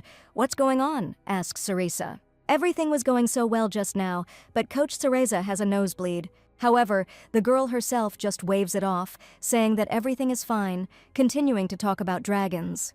Bring a chair quickly. A doctor urgently. A frightened crowd of interns was already rushing towards her, and Lady Duria had already started wiping the blood from her nose. The trainer must have been too overzealous. Her body was so exhausted, and the girl kept wondering why this all seemed so familiar to her. Then the heroine told everyone to calm down, because sometimes nosebleeds can occur due to overexertion. Although this is the girl's first time, you shouldn't worry about her so much. At that moment, the girl wanted only one thing: for everyone to return to their work. It's not about the workload. The interns have nothing to worry about, she assured everyone, and no doctor is needed. Now is not the time for this. It's time to feed the dragons, Sarisa suddenly says sternly. Not wanting to incur the wrath of the chief, the crowd immediately dispersed throughout the stables. And Mrs. Duria Saris's scarf will be washed and returned, she continues confidently.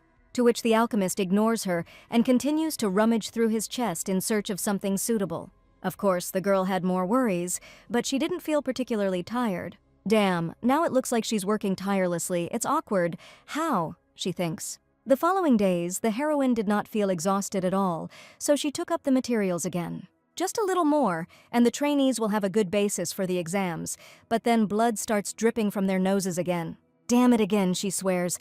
Maybe there's something wrong with the weather today. But if you think about it, from that day on, if she overexerted herself even a little, blood would immediately start flowing. But before, the girl could sit like that until the morning. Why now, when she needs to work so much? And if Duke Albrandt finds out about this, just the thought of it is exhausting. At least there was no blood dripping on the papers, and the summary of possible exam questions was completed. The next exam for interns won't be until spring, she sighs with relief. The Duke's grace period is just around the corner, so at least they'll have 2 tries. It will be so difficult to find trainers of such a level, the heroine admits, indulging in memories. But if the guys succeed, they will become a reliable support for the duchy. So all that was left was to be patient for a little while. Lost in her thoughts, Sarisa did not notice a person on her way. The collision happened instantly. Why exactly, Mr. Saladin? The secretary must not see Sarisa's condition, and the bandage in her nose he needs to get out of here quickly. But then the emerald cat came up to her leg and began to rub its muzzle against it. Naturally, upon seeing the charming girl, the heroine immediately forgot about everything. And the moment she let her guard down, the secretary immediately noticed what she was trying to hide. "Is everything okay with Coach Ceres?" the secretary immediately asks. "Of course, everything is fine." The girl waves her hand again, looking away. "It's just that the mucous membrane in the nose is irritated. That's why the bleeding is happening, but it stops almost immediately." She was about to leave when suddenly Saladin appeared right in front of her face. Why was Sarisa so pale? Realizing that she can't get out of this so easily, the girl swallows nervously. And considering escape the best solution, she immediately rushed to the exit, citing a mountain of work. Which was strange, because normally the coach would have simply greeted Saladin. Maybe it's all about those words the Duke was wrong to talk about personal motives. Indeed now, every time Ceres met with the secretary, she felt awkward. Having run down the corridor, the heroine did not even realize how she ended up on the street. Suddenly, her mind went cloudy. Something is spinning in her head. The girl takes a step up the stairs, then a second, and suddenly freezes. My legs won't obey me. My body becomes weak, and blood continues to flow to my lips. Raising her head, Sarisa realized that the picture around her was becoming blurry and her eyes were losing focus. It seems that the girl is really a little tired. She needs to drink some hot tea. She only has time to say this before she falls face down on the ground, exhausted. Unable to even move her fingertips, she felt so helpless for the first time in her life and was terrified. Meanwhile, the Duke slept peacefully, enjoying the warmth of his friend, without even suspecting anything. But as soon as Kazan sensed a stranger nearby, he disturbed his master's sleep. The out-of-breath trainee, at his own risk, immediately greeted his lordship. To which the young man only sighed boredly. "You're late," he voiced this fact. Although, to be honest, all of my lord's thoughts were still far from the upcoming work. The trainer was about to begin his report when suddenly the Agrix raised his head warily. And the next second he was already throwing Baskel off himself, calling for them to immediately go to the castle. "What is it?" Kazan the hero repeated, not understanding what could have alarmed him so. But as soon as the living volcano emitted a painful roar, the young man understood everything at once. And in the next moment they were already flying to look for the culprit of their common alarm. Never before has Kazan been so worried. Baskel thinks about everything. And with such speed, the dragon cut through the air. The young man could hardly stay in his saddle. But to be honest, Baskel himself was more worried than usual. As soon as they flew up to the castle, a terrible picture opened up before them. Both immediately rushed to save the girl, forgetting about everything around them. The hero immediately picked up Sarisa in his arms and began to examine her. What a relief, because there was no visible damage. But then the girl's cold hand fell lifelessly to the ground nearby. This caused a terrible fear in the young man's heart. For the first time in a long time, he was so afraid of losing someone other than Kazan. "Sarisa," that's all he kept repeating. "We need to show the girl to the doctors immediately." The roar of his dragon pulled the young man out of his terrifying thoughts, finally bringing him to his senses. Kazan is right, everything will be fine, but we can't waste time any longer. Naturally, a whole crowd of healers and castle maids were already rushing towards the heroine. Upon learning that Coach Ceres had lost consciousness, the best herbs and magical artifacts were collected. And although my lord found no visible damage, the damage inside could be worse. Immediately a fuss began. The heroine was examined centimeter after centimeter. And finally, the doctor breathed a sigh of relief, declaring that the trouble was over. "It's just fatigue," the woman finally concludes. The Duke couldn't believe his ears. Could ordinary fatigue really have knocked her unconscious? It seems like Coach Ceres has been pushing herself too hard lately, and if it weren't for her basic endurance, she would have been on sick leave a long time ago. She needs time to recover. Now the girl must rest for at least a week, and then everything will depend on her condition. Of course, it is clear that Miss is the only licensed specialist, and it will be difficult to notice her. "What nonsense is the doctor talking about?" The Duke immediately intervenes. "She has only been with them for a few months, so the stables will work the same way as they did a couple of months ago, before she arrived, okay?" She just says, sweating. Surely the trainer will want to work as soon as she comes to her senses, and she will need to be stopped. Then the servants will have to convey that this is an order from her employer, although even then she may be stubborn. And when this happens, and it will happen, let the doctors call my lord. Sarisa fell unconscious from giving all her power to his dragons, and the young man told her so much that how many more times would he be guilty before her? but she just listened silently every time, never once refuting his words. Idiot, he reproaches himself. When Ceres gets better, everything will be different. So little Kazen was very worried, and the dragon himself was thinking, everything will be fine with her, Baskel says with complete understanding and touches his forehead. Indeed, the heroine's health was soon restored, but therein lay a new problem. The girl's body did not immediately awaken from its long sleep, as if protecting its owner. But some pleasant and familiar smell helped speed up the process. As soon as Ceres opened her eyes, a terrifying thought came into her head.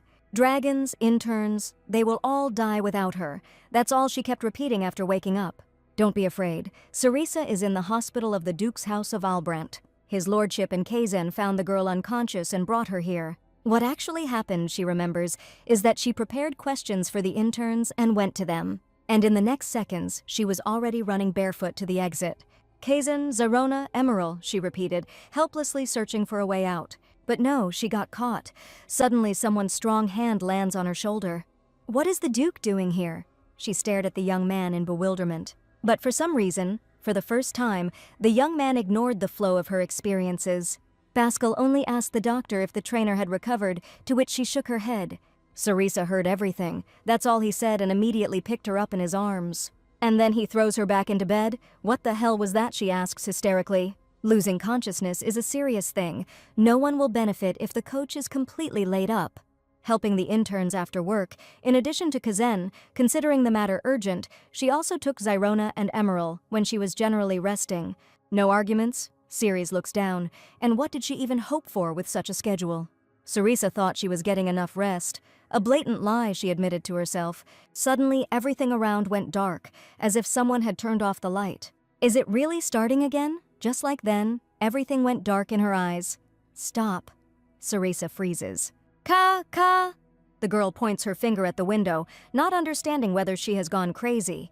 To put it bluntly, she did become the novel's main character, even though she still didn't know how it would turn out.